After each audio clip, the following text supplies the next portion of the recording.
Chandraprabha big boss journey ವಿಶೇಷ ಕಾರ್ಯಕ್ರಮಕ್ಕೆ ಸ್ವಾಗತ. ನಾನು ಭವ್ಯ ಶ್ರೀವತ್ಸ. ಬಹಳಷ್ಟು ರಿಯಾಲಿಟಿ ಶೋಗಳ ಮೂಲಕ, ಬಹಳಷ್ಟು ಕಾಮಿಡಿ ಶೋಗಳ ಮೂಲಕ ಸೆಲ್ಫ್ ಟ್ಯಾಲೆಂಟ್ನಿಂದ ಬಿಗ್ ಬಾಸ್ಗೆ ಹೋಗಿ ತಮ್ಮ ಕನಸನ್ನ ನನಸು ಮಾಡಿಕೊಂಡವರು ಚಂದ್ರಪ್ರಭಾ. ಅವರು ಇವತ್ತು ನಮ್ಮ ಗ್ಯಾರಂಟಿ ನ್ಯೂಸ್ ಜೊತೆ ಇದ್ದಾರೆ. 6 ವಾರಗಳ ಕಾಲ ಬಿಗ್ ಬಾಸ್ ಜರ್ನಿಯನ್ನ ಮುಗಿಸಿ ಹೊರಬಂದಿರುವಂತಹ ಚಂದ್ರಪ್ರಭಾ ಅವರ ಫಸ್ಟ್ ರಿಯಾಕ್ಷನ್ ಏನು ಕೇಳೋಣ ಬನ್ನಿ. ಸರ್ ನಮಸ್ತೆ, ಹೇಗಿದ್ದೀರಾ? ನಮಸ್ತೆ ಮೇಡಮ್, ಚೆನ್ನಾಗಿದ್ದೀನಿ. ಹೇಗಿದ್ದೀರಿ ಮೇಡಮ್? ನಾವು ಚೆನ್ನಾಗಿದ್ದೀವಿ ಸರ್. ಓಕೆ. ಕನಸನ್ನ ಹೊತ್ತು ನೀವು ಬಿಗ್ ಬಾಸ್ಗೆ ಹೋದವರು, ನಿಮ್ಮ ಬಿಗ್ ಬಾಸ್ ಜರ್ನಿ ಬಗ್ಗೆ ಆಮೇಲೆ ಮಾತಾಡೋಣ. ಮೊದಲಿಗೆ ನೀವು ಬಿಗ್ ಬಾಸಿಂದ ತುಂಬ ಬೇಜಾರಾಗಿ ಹೊರಬಂದ್ರಿ, ಯಾವುದೇ ರಿಯಾಕ್ಷನ್ ಕೊಡದೆ ಹೊರಬಂದ್ರಿ. ಫಸ್ಟ್ ರಿಯಾಕ್ಷನ್ ನಮ್ಮ ಗ್ಯಾರಂಟಿ ನ್ಯೂಸ್ಗೆ ಏನು ಸರ್? ಗೊತ್ತಿಲ್ಲ ಮೇಡಮ್, ನನಗೆ ಒಟ್ಟಿನಲ್ಲಿ ನಾನು ಅಲ್ಲಿರಬೇಕು ಅಂತಲೇ ಆಟ ಆಡಬೇಕು ಅಂತಲೇ ಹೋಗಿದ್ದನು.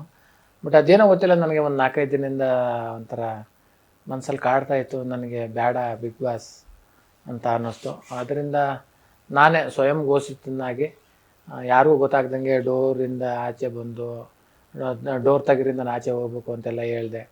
ಆಮೇಲೆ ನಮ್ಮ ಸಹಪಾಠಿಗಳೆಲ್ಲ ಬಂದು ನಾನು ಕರ್ಕೊಂಡು ಹೋಗಿ ಬೇಡ ಇರಿ ಏನಕ್ಕೆ ಚಂದ್ರಣ್ಣ ಏನು ಮಾಡ್ತಾಯಿದ್ರಿ ಹಾಗೆ ಹೀಗೆ ಅಂದರು. ಇಲ್ಲ ನಾನು ಹೋಗಲೇಬೇಕು ಅಂತ ನಾನು ಯಾರು ಇದು ಮಾಡಿಬಿಡಿ. ಸುದೀಪ್ ಸರ್ವು ಕೇಳ್ತಾರೆ ಏನಕ್ಕೆ ಅಂತ. ಇಲ್ಲ ಸರ್ ಅದೇನೋ ಗೊತ್ತಿಲ್ಲ, ನಾನು ಹೋಗ್ಬೇಕು ಸರ್, ನಾನು ಹೆಂಗೆ ಇರಬೇಕು ಅನ್ನೋದು ನನಗೆ ಗೊತ್ತಾಗ್ತಾಯಿಲ್ಲ ಹಾಗೆ ಹೀಗೆ ಅಂತ ಏನು ಹೇಳ್ತೀನಿ. ಇಲ್ಲ ನೀವು ಹೋಗ್ಬೇಕು ಅಂದ ತಕ್ಷಣ ಇದು ಮಾಡೋಕ್ಕಾಗೋದಿಲ್ಲ, ಜನಗಳು ಕರ್ಸ್ಕೋಬೇಕು, ಅವಾಗ ಹೋಗ್ಬೇಕು, ಜನಗಳು ಇರುವಂದಾಗ ಇರಬೇಕು ಅಂತ ಹೇಳ್ತಾರೆ. ಇಲ್ಲ ನನಗೆ ಇಲ್ಲ ಸರ್ ಬೇಡ ಸರ್, ನಾನು ಹೋಗ್ತೀನಿ ಅಂತಲೇ ಹೇಳ್ಕೊಂಡು ಆಚೆ ಬರ್ತೀನಿ ಮೇಡಮ್. ಓಕೆ.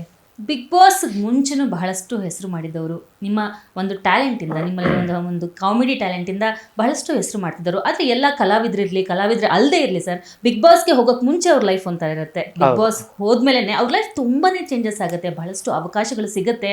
ಅದೆಲ್ಲ ನಾವು ನೋಡಿರೋದು ಕೂಡ ಸತ್ಯ. ಹಾಗಾಗಿ ಬಿಗ್ ಬಾಸ್ ನಿಮ್ಮ ಲೈಫಲ್ಲಿ ಎಷ್ಟು ಇಂಪಾರ್ಟೆಂಟ್ ಆಗಿದೆ ಈ ಒಂದು ಹೊತ್ತಲ್ಲಿ? ಈಗ ನನಗೆ ಅವಾಗ ಹೋಗ್ಬೇಕು ಅನ್ನೋದಿತ್ತು, ಬಟ್ ಈಗ ಬೇಡ ಅಂತಲೇ ನಾನು ಆಚೆ ಬಂದಿತ್ತು. ಬಿಗ್ ಬಾಸ್ ನಮ್ಮಂತರಿಗೆ ಬೇಡ ಅಂತ. ಬರೀ ಕನ್ಸು ಅಷ್ಟೇನಾ ನಿಮಗೆ? ಬಿಗ್ ಬಾಸ್ಗೆ ಹೋಗ್ಬೇಕು ಅಂತ ಕನ್ಸಿತ್ತು, ಅಲ್ಲಿ ಬಿಗ್ ಬಾಸ್ ಟ್ರೋಫಿನ ಎತ್ತಿಡಿಬೇಕು ಅನ್ನೋ ಕನ್ಸು ಇರ್ಲಿಲ್ಲ? ಅಲ್ಲ, ಅಲ್ಲಿ ಹೋಗ್ಬೇಕಾದ್ರೆ ಎಲ್ಲ ಇತ್ತು ನನಗೆ, ಇರಬೇಕು, ಆಟ ಆಡಬೇಕು, ಎಲ್ಲ ಮಾಡಬೇಕು ಅಂತ. ಬಟ್ ಆಮೇಲೆ ನನಗೆ ಬಿಗ್ ಬಾಸ್ ಬೇಡ, ನನ್ನಂತರ ಬೇಡ ಅಂತ ಹೇಳ್ಬಿಟ್ಟು ನಾನು ಆಚೆ ಬಂದೆ ಅಷ್ಟೇ. ಓಕೆ ಸರ್, ಒಂದು ವ್ಯಕ್ತಿತ್ವದ ಆಟ ಅಂತಲೇ ನಿಮ್ಮ ಬಾಯಲ್ಲೇ ಬಂದಿದೆ. ಬಿಗ್ ಬಾಸ್ ಅನ್ನೋದು ಒಂದು ವ್ಯಕ್ತಿತ್ವದ ಆಟ.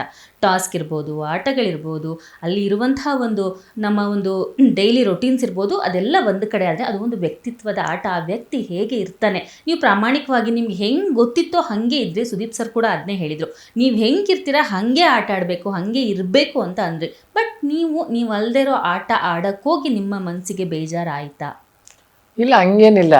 ಒಟ್ನಲ್ಲಿ ನನಗೆ ಬೇಡ ಬಿಗ್ ಬಾಸ್, ನನಗೆ ಬೇಡ ಅಂತ ಅನ್ನಿಸ್ತು. ನಾನು ಇಚ್ಛೆಯಿಂದಲೇ ನನಗೆ ಬೇಡ, ನಾನು ಹೋಗ್ತೀನಿ ಅಂತ ಅಂದೆ. ನಮ್ಮ ಆಚೆ ಬಂದೆ ಮೇಡಮ್ ಅಷ್ಟೇ. ಓಕೆ ಸರ್, ಅಲ್ಲಿ ನೀವು ನಿಮ್ಮ ಹೆಂಡತಿಯಿಂದ ಅಥವಾ ಮನೆಯಿಂದ ಯಾವುದೂ ಒಂದು ರೆಸ್ಪಾನ್ಸ್ ಬರಲಿಲ್ಲ, ಬಹಳ ನಿಮ್ಮ ಹೆಂಡತಿಯನ್ನು ಮಿಸ್ ಮಾಡ್ಕೊಳ್ತಿದ್ರಿ, ನಿಮ್ಮ ಮನೆಯವ್ರನ್ನ ಮಿಸ್ ಮಾಡ್ಕೊಳ್ತಿದ್ರಿ. ಅದನ್ನ ವೀಟಿಲೂ ಕೂಡ ನೋಡಿದ್ವಿ ನಾವು. ನೀವು ಹೇಳ್ಕೊಂಡಿದ್ರಿ ನಮ್ಮಮ್ಮ ನೆನಪಾಗ್ತಿದ್ದಾರೆ, ನಮ್ಮಪ್ಪ ನೆನಪಾಗ್ತಿದ್ದಾರೆ ಅಂತ. ಸರ್, ಇದು ಬಹಳಷ್ಟು ಮನೆಗೆ ಅಟ್ಯಾಚ್ ಆಗಿರುವಂತಹ ಚಂದ್ರಪ್ರಭಾ ಅವರು ಇನ್ನೂ ಕೂಡ ಬಿಗ್ ಬಾಸಲ್ಲಿ ಸರ್ವೈವ್ ಆಗ್ಬೋದಿತ್ತು ಅನ್ನೋದು ಬಹಳಷ್ಟು ಜನರ, ಅಂದರೆ ನಿಮ್ಮ ಫ್ಯಾನ್ಸ್ನ ಒಂದು ಅಭಿಪ್ರಾಯ. ಅವ್ರಿಗೋಸ್ಕರನಾದರೂ ನೀವು ಮುಂದುವರಿಬಹುದಿತ್ತಾ ಅಂತ? ಅಲ್ಲ, ಈಗ ಏನೇ ಆದ್ರೂ ಫಸ್ಟ್ ಮಾಡೋರಿಗೆ, ಯಾವುದೇ ಕೆಲಸ ಆಗಲಿ ಫಸ್ಟ್ ಮಾಡೋರಿಗೆ ಇಷ್ಟ ಆಗಬೇಕು. ಅದು ಇಷ್ಟ ಆದ್ರೇ ಅದನ್ನ ಪರಿಪೂರ್ಣವಾಗಿ ಮಾಡಕ್ ಸಾಧ್ಯ. ಇಲ್ಲಾಂದ್ರೆ ಬಲವಂತದ್ದು ಮಾಡಿದ್ರೆ ಬಿಗ್ ಬಾಸ್ ಅಂತಲ್ಲ, ಬರೀ ಯಾವುದೇ ಕೆಲಸನೂ ಮಾಡೋಕ್ಕಾಗೋದಿಲ್ಲ. ಬಟ್ ನನ್ಗೆ ಸಾಕು ಅಂತ ಅನ್ನಿಸ್ತು, ಬಿಗ್ ಬಾಸ್ ಬೇಡ ಅಂತ ಅನ್ನಿಸ್ತು. ಅದರಿಂದ ಬಂದೆ. ಅದ್ರಲ್ಲಿ ತಂದೆ ನೆನಪಾಗ್ತಾರೆ, ತಾಯಿ ನೆನಪಾಗ್ತಾರೆ ಅಂತಲ್ಲ, ಬಿಗ್ ಬಾಸ್ ಅಲ್ಲಿ ಇದ್ರು ನೆನಪಾಗ್ತಾರೆ, ಈಗ ಇಲ್ಲಿದ್ರು ನೆನಪಾಗ್ತಾರೆ, ಮನೆಗೆ ಹೋದ್ರು ನೆನಪಾಗ್ತಾರೆ. ಅದೇನು ಅಲ್ಲಿದ್ದಾಗಲೇ ನೆನಪಾಗ್ಬೇಕು ಅಂತ ಏನಿಲ್ಲ. ಅವ್ರ ಮೇಲೆ ಇಟ್ಟಿದಂತ ಒಂದು ಪ್ರೀತಿ, ಗೌರವ ಅಷ್ಟೇನೆ. ಅದು ಅಲ್ಲಿ ಪರಿಣಾಮ ಬೀರ್ತು ಅಂತ ನಾನೇನು ಒಪ್ಕೊಳ್ಳೋದಿಲ್ಲ. ಬಿಗ್ ಬಾಸ್ ಕಳೆದಂತಹ ಖುಷಿ ಕ್ಷಣಗಳನ್ನ ನಮ್ಮ ಜೊತೆ ಹಂಚ್ಕೊಳ್ಳೋದಾದ್ರೆ, ಫಸ್ಟ್ ಒಂದು ವಾರ ನೀವು ಜಂಟಿ ಆಗಿದ್ರಿ, ಬಹಳ ಅವಾಗ ಒಂದು 4 ದಿನ ಸರಿ ಹೋಯ್ತು. ಬಟ್ 2ನೇ ವಾರ ನೀವು ಗ್ಲಾಸ್ ಎಲ್ಲ ಹೊಡೆದಾಕಿ ಡಾಗ್ ಬ್ರೀಡರ್ ಸತೀಶ್ ಅವ್ರ ಮೇಲೆಲ್ಲ ತುಂಬಾ ಎಗರಾಡಿದ್ರಿ. ಏನ್ ಸರ್, ಅವ್ರ ಬಗ್ಗೆ ಏನ್ ಅನ್ಸುತ್ತೆ ನಿಮ್ಗೆ? ಇಲ್ಲ ಮೇಡಮ್, ಯಾಕಂದ್ರೆ ಡಾಗ್ ಸತೀಶ್ ಅಣ್ಣವರು ಅಂದ್ರೆ ಈಗ ನಾಯ ಒಂದು ಮಾರ್ಕೆಟಿಂಗ್ ವಿಚಾರದಲ್ಲಿ ತುಂಬಾ ಹೆಸರು ಮಾಡಿರೋಂತ ಅವರು ಸತೀಶ್ ಅಣ್ಣವರು. ಯಾಕೆಂದ್ರೆ ಅವರ ನಮ್ಮ ಒಂದು ಜಂಟಿ ವಿಚಾರ ಬಂದಾಗ ತುಂಬಾ ಚೆನ್ನಾಗಿದೆ. ಯಾಕಂದ್ರೆ ಅವ್ರು ಬೆಳೆದಿರೋ ವಾತಾವರಣನೇ ಹಾಗೆ. ಯಾಕೆಂದ್ರೆ ಅವರು ಬ್ಯೂಟಿಗೆ ಜಾಸ್ತಿ ಕೊಡ್ತಾರೆ.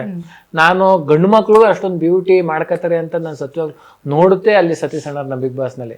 ಯಾಕೆಂದ್ರೆ ಹೆಣ್ಮಕ್ಳು ಅಷ್ಟೊಂದು ಟೈಮ್ ತಗೊಳಕ್ ಸಾಧ್ಯನೇ ಇಲ್ಲ. ಯಾವ ಹೆಣ್ಮಕ್ಳಾದ್ರೂ ಅವ್ರು 2ರಷ್ಟು ಟೈಮ್ನ ಸತೀಶ್ ಅಣ್ಣವ್ರು ತಗೋತಾರೆ. ಒಂದೊಂದು ಟೈಮ್ನಲ್ಲಿ ಏನಾಗ್ತದೆ ಅಂದ್ರೆ, ಈಗ ಹೆಣ್ಮಕ್ಳು ಎಷ್ಟೇ ಮೇಕಪ್ ಮಾಡ್ಕೊಂಡಿದ್ರು ಒಂದ್ ಟೈಮ್ ನಲ್ಲಿ ಮೇಕಪ್ ನ ರಿಮೂವ್ ಮಾಡಕ್ಕಿಂತ ಮುಂಚೆನೆ ಹಾಗೆ ಮಲಗ್ಬಿಡ್ತಾ ಇರ್ಬೇಕು ಅಂದ್ರೆ. ಆದ್ರೆ ಸತೀಶ್ ಅಣ್ಣವ್ರು ಎಷ್ಟೇ ಇದಾದ್ರೂ ಅದು ಹಚ್ಕೋಬೇಕಾದ್ರೆ ಎಷ್ಟು ಟೈಮ್ ಕೊಟ್ಟಿರ್ತಾರೋ ತೆಗಿಬೇಕಾದ್ರೆ ಅಷ್ಟೆಲ್ಲ ಟೈಮ್ ಕೊಟ್ಟು ತೆಗ್ದು ಪುನಃ ಇನ್ನೊಂದೇನೋ ಕ್ರೀಮು ತಲೆಗೇನೋ ಎಣ್ಣೆ ಹಚ್ಕೊಂಡೇ ಅವ್ರು ಮಲಗೋದು. ಅಂದರೆ ಬ್ಯೂಟಿ ಬಗ್ಗೆ ಅಷ್ಟೊಂದು ಅವ್ರಿಗೆ ಏನೋ ಒಂದು ಕೇರ್ ತಗೋತಾರೆ ಬ್ಯೂಟಿ ಬಗ್ಗೆ. ಇದು ನಮಗೆಲ್ಲ ಒಂದು ಸ್ವಲ್ಪ ಬಿಗ್ ಬಾಸ್ ಮನೆ ಅಂತ ಹೋದಾಗ ಇದೇನಾಗ್ಬಿಡ್ತದೆ ಅಂದರೆ ಅವ್ರು ಮಾಡೋದು ತಪ್ಪು ಅಂತ ಹೇಳೋದಿಲ್ಲ, ಬಟ್ ಅವರ ಸಹಪಾಠಿಗೆ ಏನಾಗ್ಬಿಡುತ್ತೆ ಒಂಚೂರು ಬೇರೆ ಥರ ಬರ್ತಾ ಆಗ್ಬಿಡ್ತದೆ, ಅಷ್ಟು ಪೇಷನ್ಸ್ ಇರೋದಿಲ್ಲ. ಇದು 1 ವಾರ 2 ವಾರ ಹಿಂಗೆಲ್ಲ ಕಳೀತಾ ಏನಾಗ್ಬಿಡ್ತದೆ, ನನಗೆ ತುಂಬ ನೀರು ಕುಡಿಯೋಕ್ಕೆ ದಾಹ ಆಗಿರ್ತದೆ. ಅದೇ ಟೈಮ್ಗೆ ಶಲ್ಲಾಕಳಿ ಅಂತ ಏನೋ ಒಂದು ಬೆಲ್ಲ ಆಗುತ್ತೆ.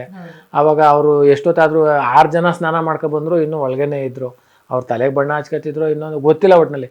ಅಷ್ಟು ಟೈಮ್ ಅವ್ರು ಅಲ್ಲಿದ್ದಾಗ ಅಷ್ಟು ಕಾಯೋವಂಥ ಪೇಷನ್ಸ್ ಯಾರಿಗೂ ಇರೋದಿಲ್ಲ. ಹಂಗಿದ್ದಾಗ ನಾನೇನು ಮಾಡ್ತೀನಿ, ನೀರು ಕುಡಿಯೋಕೆ ಅಂತ ಹೊರಟೋಗ್ಬಿಡ್ತೀನಿ, ನೀರು ಕುಡ್ಕೊಂಡು ಯಾರಿಗೂ ಗೊತ್ತಾಗ್ದಂಗೆ ಬಂದು ಮಾಡೋಣ ಅಂತ. ಆಗ ಅಲ್ಲಿ ಕಾಕ್ರೋಚ್ ಸುಧಿರಣ್ಣ ನೀವು ಜಂಟಿ ಅಲ್ವಾ, ಅವ್ರು ಇಲ್ಲದೆ ಹೆಂಗೆ ಬಂದ್ರಿ ಹಾಗೆ ಹೀಗೆ ಅಂದ ಅವ್ರಿಗೂ ನಮಗೂ ಮಾತು ಬೆಳೀತದೆ. ನನಗೆ ತುಂಬ ದಾಹ ಆಗೈತೆ ಹಂಗೆ ಅಂತ ಹೇಳ್ತೀನಿ. ಎಷ್ಟು ಮಾಡಿದ್ರು ಅದು ವಾದ ಹಂಗೆ ಆಗಿ ಆ ಗ್ಲಾಸ್ ಬಿಸಾಕ್ಬಿಟ್ಟು ಬರ್ತೀನಿ. ಬಿಸಾಕ್ಬಿಟ್ಟು ಬಂದಾಗ ಚಂದ್ರಪ್ರಭರ್ಗೆ ಯಾವುದು ಇದು ಇರಿಟೇಷನ್ ಆಗ್ತೈತೆ, ನೀವೇ ಅವರ ಮನಸ್ಥಿತಿನ ಅರ್ಥ ಮಾಡ್ಕೊಳ್ಳಿ ಅಂದ್ಬಿಟ್ಟು ಸಹಪಾಠಿಗಳು ಸತೀಶ್ ಅಣ್ಣ ಅವ್ರಿವ್ರಿಗೆಲ್ಲ ವಾದಾಗಿದ್ದ ಆದಾಗ ಅದೇನಾಗ್ಬಿಡುತ್ತೆ, ಒಂದು ಸ್ವಲ್ಪ ಜೋರಾಗೆ ಜಗಳ ಆಗ್ತದೆ. ಜೋರಾಗಿ ಜಗಳ ಆದಮೇಲೆ ಏನಾಗ್ತದೆ ನೋಡಿದ್ರೆ ಇದು ನಾವೆಲ್ಲ ಮಾಡ್ತೀವಿ ಇಷ್ಟೊತ್ತು ಗಂಟೆ ತಮಾಷೆಗೆ ಅಂತ ಅಂತಾರೆ. ನಾನು ಅಳ್ತಾ ಕೂತಿದ್ದೀನಿ ಇದೆಲ್ಲ ಆಗೋಯ್ತಲ್ಲ ಅಂತ. ಬಟ್ ಅಳ್ತಾ ಇದ್ರು ಅವರು ನಾವು ಮಾತಾಡ್ಕೊಂಡಿದ್ವಿ ಇದ್ದಾಗ ಅದಕ್ಕೆ ನಾನು ಅವರು ಕಾಮಿಡಿ ಡ್ರಾಮಾ ಮಾಡ್ತಿದ್ದಾರೆ, ಅವರು ಆಗೋದಕ್ಕೆ ನಾವು ಹಿಂಗ್ ಮಾಡ್ತಿದ್ದಾರೆ ಅಂತ ಅನ್ಕೊಂಡು, ಅಂದ್ರೆ ಅವ್ರು ರಿಯಲೈಸೇ ಆಗ್ತಿಲ್ಲ. ಅವ್ರು ಕೊಡ್ತಾನೆ ಇಲ್ಲ ನಾನು ಚಂದ್ರಪ್ರಭಾ ಅವ್ರು ಮಾಡ್ತಿರೋದು ಡ್ರಾಮಾ, ಇದೊಂದು ಟ್ರಿಕ್ಸ್ ಅಂತಾನೆ ಅವರು ಇವತ್ತು ಕೂಡ ಅದನ್ನೇ ಹೇಳ್ತಾರೆ. ಅದ್ರ ಬಗ್ಗೆ ಏನ್ ಹೇಳ್ತೀರಾ? ಈಗ ಅದನ್ನೇ ಏನು ಅಂದ್ರೆ ಅವ್ರು ಈಗ ನಾನು ಅಷ್ಟೊಂದು ಟ್ರಿಗರ್ ಆಗಿ ಈಗ ನೋಡಿ ಅವ್ರು ಹೋದಾಮೇಲೆ ಇದುವರೆಗೂ ಜಗಳ ಅಂತ ನಾನು ಯಾರ ಜೊತೆನೂ ಮಾಡೇ ಇಲ್ಲ. ಈಗ ಅವ್ರು ಬೇಗನೆ ಹೊಟ್ಟೋಗ್ಬಿಟ್ರು, ಇಷ್ಟು ದಿನ 6 ವಾರ ಇದ್ರು ನಾನು ಯಾರ ಜೊತೆ ಜಗಳ ಮಾಡಿಲ್ಲ. ನನ್ನ ಸ್ವಭಾವ ಹಾಗೆ. ಅವ್ರ ಜೊತೆ ಅಷ್ಟೊಂದು ಜಗಳ ಮಾಡಿದ್ದೆಲ್ಲ ಮಾಡಿದೆ ಅಂದರೆ ಅಷ್ಟು ಬೇಸತ್ತು ಹೋಗ್ಬಿಟ್ಟಿರ್ತದೆ. ಅದ್ರಲ್ಲಿ ಅವ್ರು ತಪ್ಪು ಅಂತ ಹೇಳೋದಿಲ್ಲ, ಬಟ್ ನಮ್ಮದು ಅವ್ರದ್ದು ಮನಸ್ಥಿತಿ ಆ ವಿಚಾರದಲ್ಲಿ ಅಡ್ಜಸ್ಟ್ ಆಗದೆ ಜಗಳ ಆದಾಗ ನಾನು ಅಳ್ತಾ ಕೂತಿರ್ತೀನಿ ಏನೋ ತುಂಬ ನೋವಾಗಿ. ನೋಡಿ ಇದನ್ನೂ ಜಗಳ ಮಾಡೋದು ನಾವು ಡ್ರಾಮನೆ, ಈಗ ಅವ್ರು ಕಣ್ಣೀರಾಗ್ತವ್ರೆ ಅದು ಡ್ರಾಮನೆ ಅಂತ ಅಂತಾರೆ. ಅಂದ್ರೆ ನಮ್ಮ ಬಗ್ಗೆ ಇಡೀ ಕರ್ನಾಟಕ ಜನತೆಗೆ ಯಾಕಪ್ಪ ಹಿಂಗೆ ಹೆಸರಾಳು ಮಾಡ್ತಾ ಇದ್ರು ಅಂತ ತುಂಬಾ ಮನಸ್ಸು ಕರೆಕ್ಟ್ ಆಗ್ತದೆ. ಅವತ್ತಿನಿಂದ ನಾನು ಅವ್ರ ಜೊತೆ ಮಾತಾಡೋದು ಇದೆಲ್ಲ ಕಡಿಮೆ ಮಾಡ್ತೀನಿ. ಅವ್ರು ಬಿಗ್ ಬಾಸ್ ಮನೆಯಿಂದ ಎಲಿಮೆಂಟ್ಸ್ ಆಚೆ ಬರ್ಬೇಕಾದ್ರು ನಾನು ಅವ್ರನ್ನ ಮಾತಾಡ್ಸೋದಿಲ್ಲ, ಅವರು ನಾನು ನೋಡೋದಿಲ್ಲ, ನಾನಂತೂ ಮಾತಾಡ್ಸೋದೇ ಇಲ್ಲ, ಬೇಡ ಅಂತ ಅನ್ಸ್ಬಿಡ್ತು. ಯಾಕಂದ್ರೆ ಅರ್ಥ ಮಾಡ್ಕೋಬೇಕು ಯಾವುದೋ ಡ್ರಾಮಾ ಅನ್ನೋದು ಇನ್ನೊಂದೇನು ಅನ್ನೋದು ಅದೇನಾಗ್ಬಿಡ್ತದೆ ಅಂದರೆ ಒಬ್ರು ವ್ಯಕ್ತಿತ್ವಕ್ಕೆ ಭಾಳ ಡ್ಯಾಮೇಜ್ ಆಗ್ಬಿಡ್ತದೆ. ಈಗ ಬಂದವ್ರೆ ನಾನೇ ಫೋನ್ ಮಾಡಿ ಮಾತಾಡ್ತೀನಿ ಇದು ಬೇರೆ, ಬಟ್ ಅಲ್ಲಿದ್ದಾಗ ನಾನು ಒಬ್ಬ ಸ್ಪರ್ಧಿ ಆದಾಗ ಅವರು ಸ್ಪರ್ಧಿ ಆದಾಗ ನಾವು ಸ್ಪರ್ಧೆ ಕಡೆಗೆ ಗಮನ ಕೊಡಬೇಕು. ಪ್ರತಿ ವಾರ ಒಬ್ಬೊಬ್ರು ಹೋಗ್ತಾ ಇರ್ತೀವಿ, ಕೊನೆಗಳಿದ್ದೀವಿ ಒಬ್ರು. ಅಲ್ಲಿದ್ದಾಗ ಗೇಮ್ ಕಡೆಗೆ ನಾವು ಜಾಸ್ತಿ ನಮ್ಮ ಕಾನ್ಸಂಟ್ರೇಷನ್ ಆ ಕಡೆ ಇರಬೇಕು. ನಮ್ಮ ಅದು ಬಿಟ್ಟು ಬೇರೆ ಕಡೆ ಹೋಗ್ತೈತೆ ಅಂತ ಹೇಳ್ಬಿಟ್ಟು ಅವ್ರಿಗೂ ನಮ್ಗೆ ದೊಡ್ಡ ಜಗಳ ಆಗಿ ಮುಗಿತದೆ. ಬಹಳಷ್ಟು ಟಾಸ್ಕ್ಗಳಲ್ಲೂ ಕೂಡ ನೀವು ಹೆಸರನ್ನ ಮಾಡಿದ್ರಿ, ಬಹಳ ಟಾಸ್ಕ್ಗಳನ್ನ ಆಡಿದ್ರಿ. ಆ ಸ್ಕೂಲ್ ಟಾಸ್ಕಲ್ಲಂತೂ ಕಾಲೇಜು ಟಾಸ್ಕಲ್ಲಂತೂ ಬಹಳಷ್ಟು ಜನರಿಗೆ ಇಷ್ಟ ಆದಂತಹ ಒಂದು ಕ್ಯಾರೆಕ್ಟರ್ ನೀವು. ನಿಮಗೆ ಪರ್ಸ್ನಲಿ ಯಾವ ಟಾಸ್ಕ್ ಇಷ್ಟ ಆಯಿತು? ನನಗೆ ತುಂಬ ಟಾಸ್ಕ್ ಅಂದರೆ ನಾನು ಎಲ್ಲ ಗೇಮ್ನು ಆಡ್ತೀನಿ ಮೇಡಮ್. ಇದು ಫಿಸಿಕಲ್ ಟಾಸ್ಕ್ನು ಆಡ್ತಾ ಇದೆ. ಅಂದರೆ ಒಂದು ಜವಾಬ್ದಾರಿ, ಯಾಕೆಂದರೆ ಈಗ ನೋಡಿ ಅದು ನಾವು ಚಿಕ್ಕದ್ರಿಂದನೂ ಒಂದು ಬೆಳೆದು ಒಂದಿರೋ ವಾತಾವರಣ ಒಂದು ಜವಾಬ್ದಾರಿಯಾಗಿ ಬೆಳೆದ್ಬಿಟ್ಟಿದ್ದೀನಿ. ಆ ಕಡೆ ನಮ್ಮ ತಾಯಿನ ನೋಡ್ಕೊಳ್ಳೋದಾಗ್ಬೋದು, ಈ ಕಡೆ ನಮ್ಮ ಹೆಂಡತಿ ನೋಡ್ಕೊಳ್ಳೋದಾಗ್ಬೋದು. ಬೈ ಚಾನ್ಸ್ ಫಿಸಿಕಲ್ ಟಾಸ್ಕ್ ಆಗ ಏನೋ ಒಂದು ಹೆಚ್ಚು ಕಡಿಮೆ ಆಗ್ಬಿಟ್ರೆ, ಆಮೇಲೆ ಜವಾಬ್ದಾರಿ ನನ್ನ ಮೇಲೆ ಇರೋದ್ರಿಂದ ಏನಾದ್ರು ಸಮಸ್ಯೆ ಆಗ್ಬಿಟ್ಟೋದು ಒಂದೇ ಒಂದು ಕಾರಣಕ್ಕೆ ಫಿಸಿಕಲ್ ಟಾಸ್ಕಿಂದ ಒಂಚೂರು ನಾನು ಹಿಂದೆ ಸರಿತೀನಿ. ಅದು ಬಿಟ್ರೆ ಬೇರೆ ಎಲ್ಲ ಗೇಮಲ್ಲೂ ನಾನು ಏನು ಮಾಡ್ತೀನಿ ಒಂಥರ ಸ್ಟ್ರಾಂಗ್ ಇದ್ದೀನಿ. ಯಾಕಂದ್ರೆ ಇಲ್ಲೇ ನಮ್ಮ ಕಲರ್ಸ್ ಕನ್ನಡದಲ್ಲಿ ಒಂದು ಗೇಮ್ ಶೋ ಇದ್ದಾಗ ನಾನು ಅದರಲ್ಲೆಲ್ಲ ಭಾಗವಹಿಸಿ ಆಡಿದ್ದೀನಿ. ಅದರಿಂದ ಒಂದು ಸ್ವಲ್ಪ ನನಗೆ ಏನಾರು ಹೆಚ್ಚು ಕಡಿಮೆ ಆಗ್ಬಿಟ್ಟದಪ್ಪ, ನನ್ನ ನಂಬ್ಕೊಂಡು ನನ್ನ ಹೆಂಡತಿ ಆಗ್ಬೋದು, ಅಮ್ಮ ಅವರೇ. ಈಗ ಬೇರೆ ಫ್ಯಾಮಿಲಿ ಆಗ್ಬಿಟ್ರೆ ಇವ್ರಿಲ್ಲ ಅಂದ್ರೆ ಇನ್ನೊಬ್ರು ಯಾರೋ ಇರ್ತಾರೆ ನೋಡ್ಕೊಳ್ಳಿ, ಈ ತರ ಇರ್ತದೆ. ಬಟ್ ನಂದು ಹಂಗಿರ್ಲಿಲ್ಲ, ಒಂದು ಸ್ವಲ್ಪ ಜವಾಬ್ದಾರಿ ಜಾಸ್ತಿ ಇತ್ತು, ಅದರಿಂದ ನಾನು ಸುಮ್ಮನೆ ಆಗ್ಬಿಡ್ತೀನಿ. ನಿಮ್ಮ ಹೆಂಡತಿಗೂ ಕೂಡ ನೀವು ಇದ್ದಕ್ಕಿದ್ದಂಗೆ ಆಚೆ ಬಂದಿದ್ದು ತುಂಬಾ ಶಾಕ್ ಅಂತ ಸುದೀಪ್ ಸರ್ಗೆ ಹೇಳಿದ್ರು. ಏನ್ ಹೇಳಿದ್ರು ನಿಮ್ಮ ವೈಫ್ ಬಂದ ತಕ್ಷಣ? ಹೇಗೆ ಸಮಾಧಾನ ಮಾಡಿದ್ರಿ?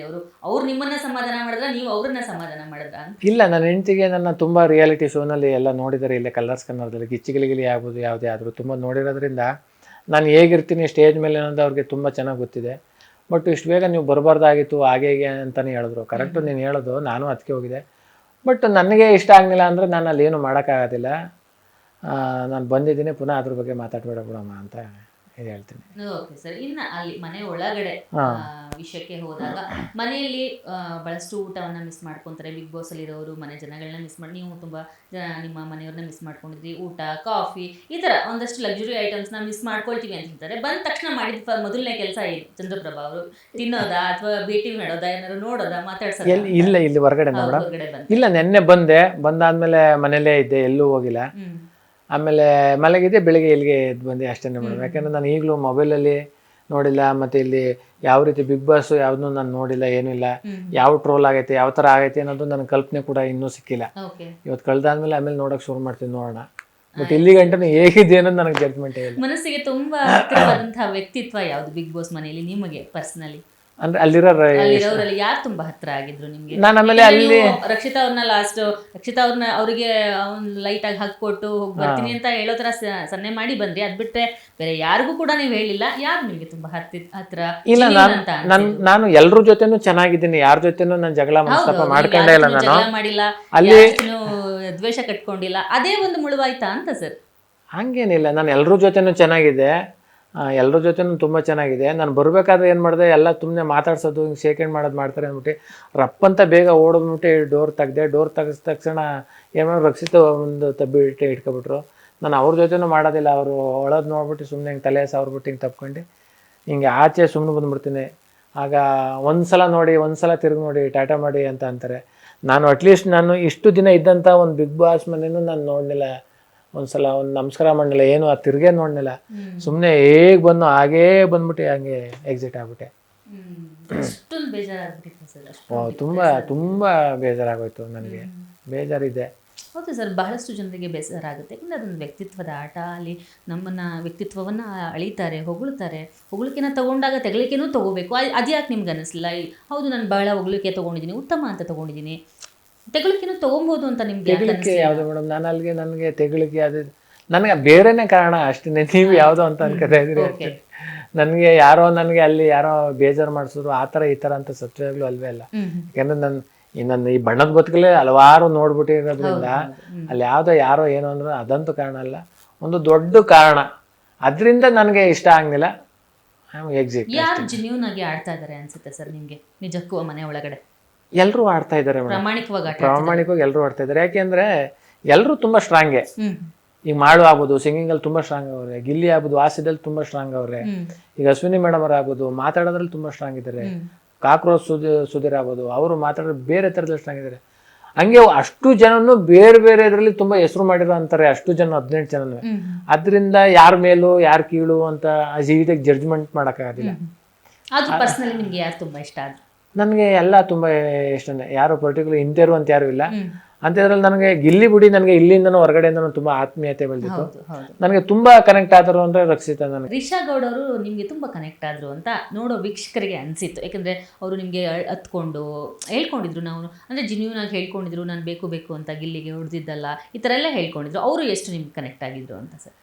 ಈಗ ಎಲ್ಲರೂ ನನ್ನ ಅಣ್ಣ ಅಣ್ಣ ಅಣ್ಣ ಅಂತ ಕರಿತಾ ಇದ್ರು. ಈಗ ರಿಸರ್ವ್ ಬಂದ ಆಯ್ ಚಂದು ಡಾರ್ಲಿಂಗ್ ಅಂತ ಮಾತಾಡೋದು. ಅದರಿಂದ ಒಂದು ಒಳ್ಳೆ ಬಾಂಡಿಂಗ್ ಅಲ್ಲಿ ಹೋಯ್ತಾ ಅಷ್ಟೇ, ಒಳ್ಳೆ ಫ್ರೆಂಡ್ಶಿಪ್ ಬಾಂಡಿಂಗ್ ಅಲ್ಲಿ ಹೋಯ್ತಾ ಅಷ್ಟೇನೆ. ಅದ್ ನೋಡೋರ್ಗೆ ಇದೇನು ಚಂದ್ರಣ್ಣ ಇಷ್ಟ ದಿನ ಇಲ್ಲ ಇವ್ರ ಜೊತೆ ಹಿಂಗ್ ಮಾಡ್ತಾವ್ರೆ ಅಂತ ಹಂಗ ಅನ್ಕೊಂಡ್ಬಿಟ್ಟು ಅಷ್ಟೇ ಅಷ್ಟೇ ಅಷ್ಟೇನೆ. ಅದರಿಂದ ಅವ್ರ ಜೊತೆ ನಾನು ಹಂಗೆ ಖುಷಿಯಾಗಿದ್ದೆ ಅಷ್ಟೇನೆ. ಬಟ್ ನಿಮ್ಮ ಮತ್ತೆ ರಿಷಾ ಅವರ ಒಂದು ಜೋಡಿ ಕ್ಲಿಕ್ ಆಯ್ತು ಹೊರಗಡೆ, ವೀಕ್ಷಕರು ತುಂಬಾ ಎಂಟರ್ಟೈನ್ ಮಾಡ್ತು ಆ ಜೋಡಿ, ತುಂಬಾ ಲೈವ್ ಆಗಿತ್ತು, ಲೈವ್ಲಿ ಆಗಿತ್ತು ಆ ಒಂದು ಖುಷಿ. ಇನ್ನ ರಿಷಾ ಅವ್ರ ಬಗ್ಗೆ ಬಿಟ್ರೆ ರಕ್ಷಿತಾ ಅವರು, ಇನ್ನ ಗಂಡ್ ಮಕ್ಳಲ್ಲಿ ಯಾರು ತುಂಬಾ ಹತ್ರ ಇದ್ರು? ಯಾಕೆಂದ್ರೆ ನೀವು ಧನುಷ್ ಅವ್ರ ಜೊತೆ, ಅಭಿ ಅವ್ರ ಜೊತೆ, ಗಿಲ್ಲಿ ಅವ್ರ ಜೊತೆ ಇದ್ರು. ಆಮೇಲೆ ಗಿಲ್ಲಿ ಅವರು ಹೇಳ್ತಾ ಇದ್ರು, ನಂಗೆ ಚಂದ್ರಣ್ಣ ಅಂದ್ರೆ ನನ್ನ ಒಂದು ಪಾರ್ಟ್ ಇದ್ದಂಗೆ, ಆ ಥರ. ಆ ಬಾಂಡಿಂಗ್ ಹೇಗೆ ಸರ್ ಅವ್ರ ಜೊತೆ ಎಲ್ಲ? ಇಲ್ಲ, ಎಲ್ಲರ ಜೊತೆನೂ ಚೆನ್ನಾಗಿದೆ ಮೇಡಮ್. ಅದೇ ಗಿಲ್ಲಿ ಅಂತ ಹೇಳಿದ್ನಲ್ಲ, ಗಿಲ್ಲಿ ನಾವು ಇಲ್ಲಿಂದನೂ ಹೊರಗಡೆಯಿಂದನೂ ಒಳ್ಳೆ ಬೆಸ್ಟ್ ಫ್ರೆಂಡೇ. ಅಲ್ಲಿ ಹೋದಾಗ ಇನ್ನೂ ಬೇರೆ ತರದಲ್ಲಿ ತುಂಬಾ ಕನೆಕ್ಟ್ ಆಗಿದ್ದು. ಕಾವ್ಯ ನನ್ನ ತಂಗಿ ತಂಗಿ ಅಂತ ಕರಿತಾ ಇದೆ, ನನ್ನ ಅಣ್ಣ ಅಣ್ಣ ಅಂತ ಕರೆಯೋರು. ಅದ್ರಲ್ಲಿ ಯಾವುದೇ ಕಲ್ಮಸ ಇಲ್ಲ, ಅಷ್ಟೇ ಒಂದು ಸ್ವಂತ ತಂಗಿ ಥರನೇ ಗಿಲ್ಲಿ. ನಾವೆಲ್ಲ ಒಂದು ಒಳ್ಳೆ 3 ಜನ ಒಳ್ಳೆ ಬಾಂಡಿಂಗ್ ಅಲ್ಲಿ ಇದ್ದು. ಬಟ್ ಅದು ಇಲ್ಲಿ ಬೇರೆ ತರದಲ್ಲಿ ಅರ್ಥ ಇಸ್ಕೊಂಡವ್ರೆ ಅಂದ್ರೆ ನಾವೇನು ಮಾಡಕ್ಕಾಗಿಲ್ಲ. ನಮ್ಮಲ್ಲೇ ಯಾವುದೇ ಮನಸ್ತಾಪ ಇಲ್ಲ. ಹೇಳಿದ್ರಿ ಅವ್ರನ್ನ ಮುಖಕ್ಕೆ ಮಸಿಯನ್ನ ಬಳಿಯುವಾಗ ಹೇಳಿದ್ರಿ ಅವರಿಬ್ರು ಲವ್ ಅಂತ ಅನ್ನಿಸ್ತು ನನಗೆ ಅಂತ ಹೇಳಿ. ನಿಮ್ಗೆ ಅನ್ಸಿತ್ತ ನಿಜಕ್ಕೂ ಅವರಿಬ್ರು ಲವ್ ಅಲ್ಲಿ ಬಿದ್ದಿದ್ದಾರೆ? ಇಲ್ಲ, ಎಲ್ಲ ತಮಾಷೆ ಕಾರಣಕ್ಕೆ ನೀವು ಆ ಒಂದು ರೀಸನ್ ಕೊಟ್ರಿ? ಇಲ್ಲ, ಅಲ್ಲಿ ಬಳಿಯುವಂತ ಟಾಸ್ಕ್ ಇತ್ತಲ್ಲ, ಅದೇನೆ. ಅಲ್ಲಿ ನಮ್ಗೆ ಆ ತರದ್ ಯಾವ ಮನಸ್ತಾಪ ಅದು ಇದು ಏನು ಇಲ್ಲ, ನಮ್ಮಲ್ಲಿ ಯಾವ್ದು ಇಲ್ಲ. ಅದು ಹೇಳ್ಬೇಕಿತ್ತಾ? ಅಲ್ಲ, ನಮ್ದು ಅದೊಂಥರ ಗೇಮ್, ಆಟಿಕೆ, ಒಂದ್ ಮಜಾ ಅಷ್ಟೇನೆ. ಅದೊಂದು ಏನೇ ಆದ್ರೂ, ಈಗ ಗಿಲ್ಲಿನೂ ಆದ್ರೂ ಅಷ್ಟೇನೆ, ನನ್ನ ಏಕವಚನದಲ್ಲಿ ಮಾತಾಡ್ಸೋನು, ಆಮೇಲೆ ಹೊಡೆಯೋದು, ಹಿಂಗೆಲ್ಲ ಮಾಡೋದು. ಅಂದ್ರೆ ಹೊಡೆಯೋದು ಕೋಪ ಅಂತಲ್ಲ, ತಮಾಷೆಗೆ ನಾವೆಲ್ಲ ಸಿಕ್ಕಾಬಿಟ್ಟೆ ಪ್ರತಿದಿನ ತರಲೆ ಮಾಡೋವು. ರಾತ್ರಿನೂ ಮಲಗದೆ ತುಂಬಾ ಹೊತ್ತು ಅಶ್ವಿನಿ ಮೇಡಮ್ ಅನ್ನ ರೇಗಿಸ್ಕೊಂಡು ಹಿಂಗೆಲ್ಲ ನನ್ನ ಮೇಲೆ ಕಾಲು ಹಾಕೋದು, ಅವ್ನು ನನ್ನ ಮೇಲೆ ಹಾಕೋದು, ಹೊಡೆದಾಡೋದು, ಹಿಂಗೆ ಎಲ್ಲ ತಮಾಷೆಗೆ ಇದ್ದು. ಅದು ಅಷ್ಟೇನೆ ತಮಾಷೆನೆ. ಬಟ್ ಅದೊಂದೇ ಹೇಗೆ ಇಲ್ಲಿ ಪೋಟ್ರಿ ಆಗಿದೆ ಅಂತ ನನಗೆ ಗೊತ್ತಿಲ್ಲ. ಯಾಕಂದ್ರೆ ನಾವೇ ಚೆನ್ನಾಗಿದ್ದೀವಿ, ಅಲ್ಲ ನಾವೇ ಚೆನ್ನಾಗಿದ್ದೀವಿ ನಮ್ಮ ಬಗ್ಗೆ ರೀತಿ ಹೊರಗಡೆ ಹೇಗೆ ಪೋಟ್ರೆ ಆಗ್ತಿದೆ ಅನ್ನೋ ಒಂದು ಐಡಿಯಾ ನಿಮಗಿಲ್ಲ. ಏನಂದ್ರೆ ಏನೂ ಇಲ್ಲ. ಬಟ್ ಅಲ್ಲೂ ಅಷ್ಟೇನೆ ನಮ್ಮಲ್ಲಿ ಯಾವುದೇ ಮನಸ್ತಾಪ ಅದು ಇದು ಏನೂ ಇಲ್ಲ. ನಿಮ್ಗೆ ನಿಜಕ್ಕೂ ಅನಿಸ್ತಿದೆಯಾ ಸರ್, ನಾನು ಇಷ್ಟು ದಿನ 6 ವಾರಗಳ ಕಾಲ ಬಿಗ್ ಬಾಸ್ ನಲ್ಲಿದ್ದೆ, ನಾನು ಪ್ರಾಮಾಣಿಕವಾಗಿ ನನ್ಗೆ ಹೆಂಗ್ ಬೇಕೋ ಹಂಗೆ ಇದ್ದು ಬಂದೆ ಅಂತ ನಿಮ್ಗೆ ಅನಿಸ್ತಿದ್ಯಾ? ಖಂಡಿತ. ಯಾಕಂದ್ರೆ ಅದು ಸ್ಟೇಜ್ ಆಗ್ಬಿಟ್ರೆ ಮಾಮೂಲಿ ಈಗ ಗಿಚ್ಚಿಗಿಲಿ ಇಲ್ಲೆಲ್ಲ ಏನ್ ಮಾಡ್ತೀವಿ ಅಂದ್ರೆ ನಾವು ಏನೋ ಒಂದು ಸ್ಕ್ರಿಪ್ಟ್ ಕೊಡ್ತಾರೆ, ಅದ್ರ ತಕ್ಕನಾಗೆ ವೇಷಭೂಷಣ ಎಲ್ಲ ಹಾಕಂದ್ರೆ ಆ ಪಾತ್ರ ಆಗಿ ನಾವು ಆ ಪಾತ್ರ ಮಾಡ್ತೀವಿ. ಎಷ್ಟು 30 ನಿಮಿಷ ಇರುತ್ತೆ, ಅದಾದ್ಮೇಲೆ ನಾವಾಗಿರ್ತೀವಿ.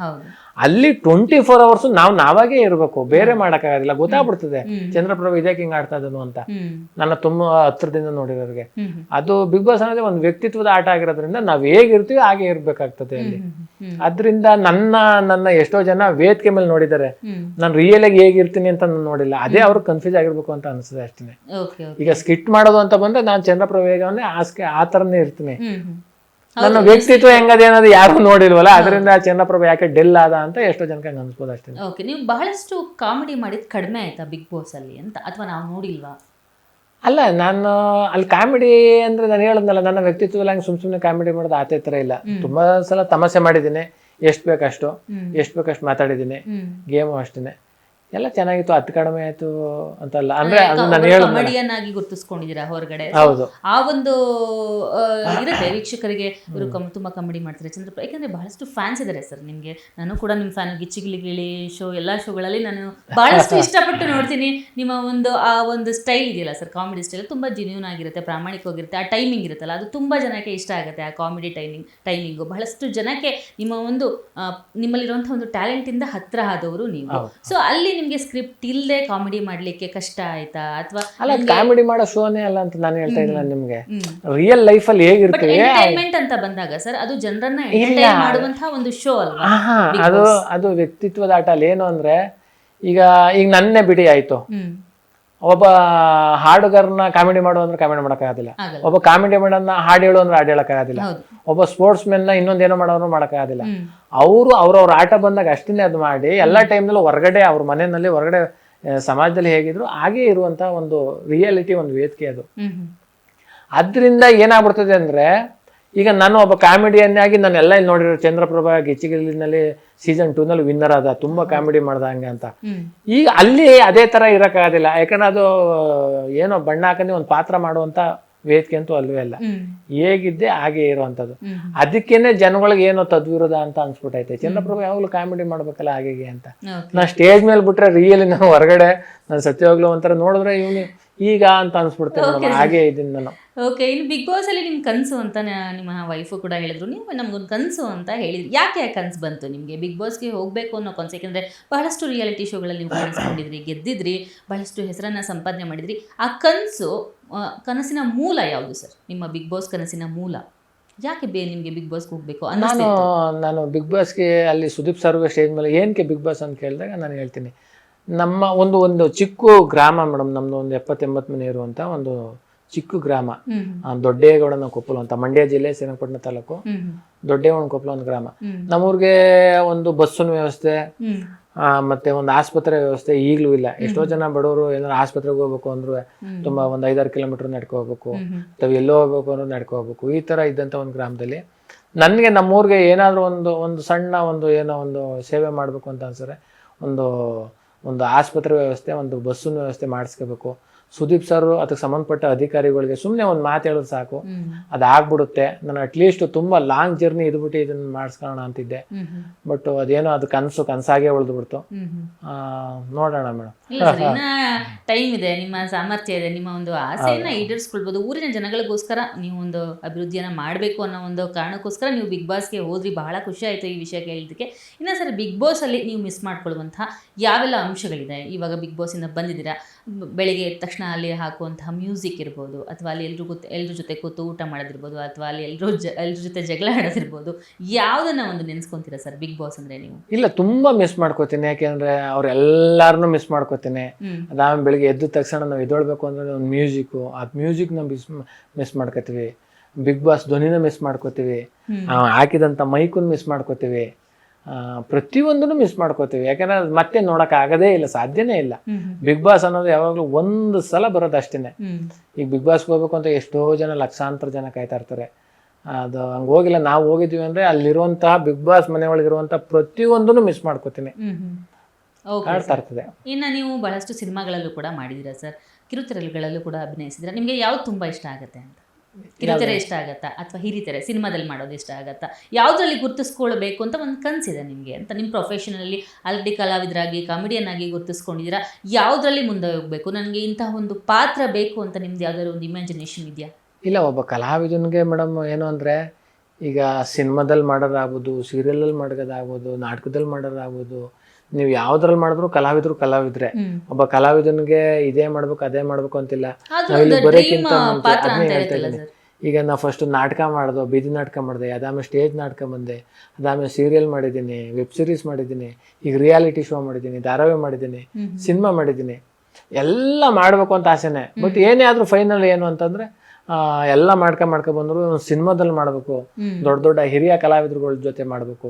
ಈಗ ಸುದೀಪ್ ಸರ್ ಜೊತೆ ಆಗ್ಬೋದು, ದರ್ಶನ್ ಸರ್ ಜೊತೆ ಆಗ್ಬೋದು, ಶಿವಣ್ಣ ಸರ್ ಜೊತೆ ಆಗ್ಬೋದು, ಹಂಗೆ ಎಲ್ಲ ಹಿರಿಯ ಕಲಾವಿದರು ಯಾರಿದ್ದಾರೆ ಅವ್ರ ಜೊತೆ ಯಾವ್ದಾದ್ರು ಒಂದು ಸಣ್ಣ ಪಾತ್ರ ಆಗ್ಲಿ ಮಾಡ್ಬೇಕು ಅನ್ನೋದು ಒಂದು ದೊಡ್ಡ ಕನಸು. ನೋಡೋಣ ಅದು ಯಾವಾಗ ಸಿಗುತ್ತೋ ಅಲ್ಲಿ ಗಂಟ ಕಾತರದಿಂದ ಕಾಯೋಣ. ಸಿಕ್ಕಾಗ ಇಷ್ಟು ದಿನ ಮಾಡಿರುವಂತಹ ಪಾತ್ರಗಳಲ್ಲಿ ಬಹಳ ಮೆಚ್ಚುಗೆಯ ಪಾತ್ರ ಯಾವುದು ಚಂದ್ರಪ್ರಭಾ ಅವರಿಗೆ?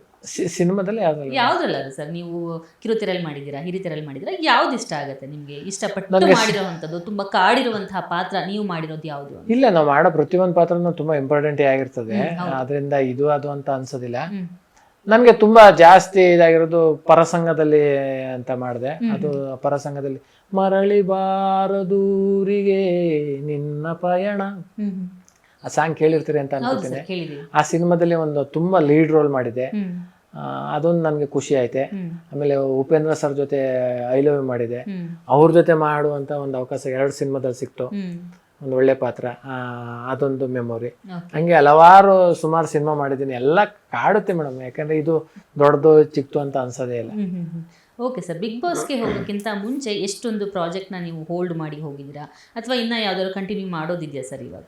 ಅದೇ ಕೆಲವು ಸಿನಿಮಾಗಳು ಒಂದಷ್ಟು ಹೇಳ್ಬಿಟ್ಟು ಹೋಗಿದೆ, ಹಿಂಗೆ ಸಿನಿಮಾಕ್ಕೆ ಹೋಗ್ತಾ ಇದ್ದೀನಿ ಅಂತ. ಈಗ ಕುಡುಕ್ ನನ್ನ ಮಗಳು ಸಿನಿಮಾದಲ್ಲಿ ಒಂದು ಒಳ್ಳೆ ಲೀಡ್ ರೋಲೇ ಇದೆ. ನಮ್ಮ ಆತ್ಮೀಯ ಸ್ನೇಹಿತರು ಸತೀಶ್ ಕ್ಯಾತ್ಕಟ ಅಂತ, ಅವರು ಅಸೋಸಿಯೇಟ್ ಡೈರೆಕ್ಟರ್ ಆಗಿದ್ದಾರೆ. ಆಸ್ಕರ್ ಅನ್ನೋರು ಡೈರೆಕ್ಟ್ರು. ಆ ಸಿನಿಮಾದಲ್ಲಿ ಒಂದು ಒಳ್ಳೆ ಪಾತ್ರ ಇದೆ. ಆಯ್ತು ನೀವು ಬರೋ ತನಕ ವೆಯ್ಟ್ ಮಾಡ್ತೀನಿ ಅಂತ ಅಂದಿದ್ರು. ಅದರಲ್ಲಿ ಮಾಡಬೇಕು ಮೇಡಮ್. ಓಕೆ ಸರ್, ಮುಂದೆ ಏನು ಸರ್ ಗಿಲ್ಲಿ ಅವರು ಮುಂದೆ ಯಾವ್ದ್ರಲ್ಲಿ ಬ್ಯುಸಿ ಆಗಬೇಕು ಅಂತಿದ್ದಾರೆ? ಸಿನಿಮಾ ಮೇಡಮ್, ಸಿನಿಮಾ ಬಿಟ್ರೆ ಬೇರೆ ಏನು ಗೊತ್ತಿಲ್ಲ. ಸಿನಿಮಾ ಮಾಡಬೇಕು, ಒಳ್ಳೊಳ್ಳೆ ಸಿನಿಮಾದಲ್ಲಿ ಮಾಡಬೇಕು, ಜಾಸ್ತಿ ಸಿನಿಮಾ ಮಾಡಬೇಕು ಅಂತ. ಯಾರು ಸರ್ ನಿಮ್ಮ ಫೇವ್ರೆಟ್ ಆಕ್ಟರ್?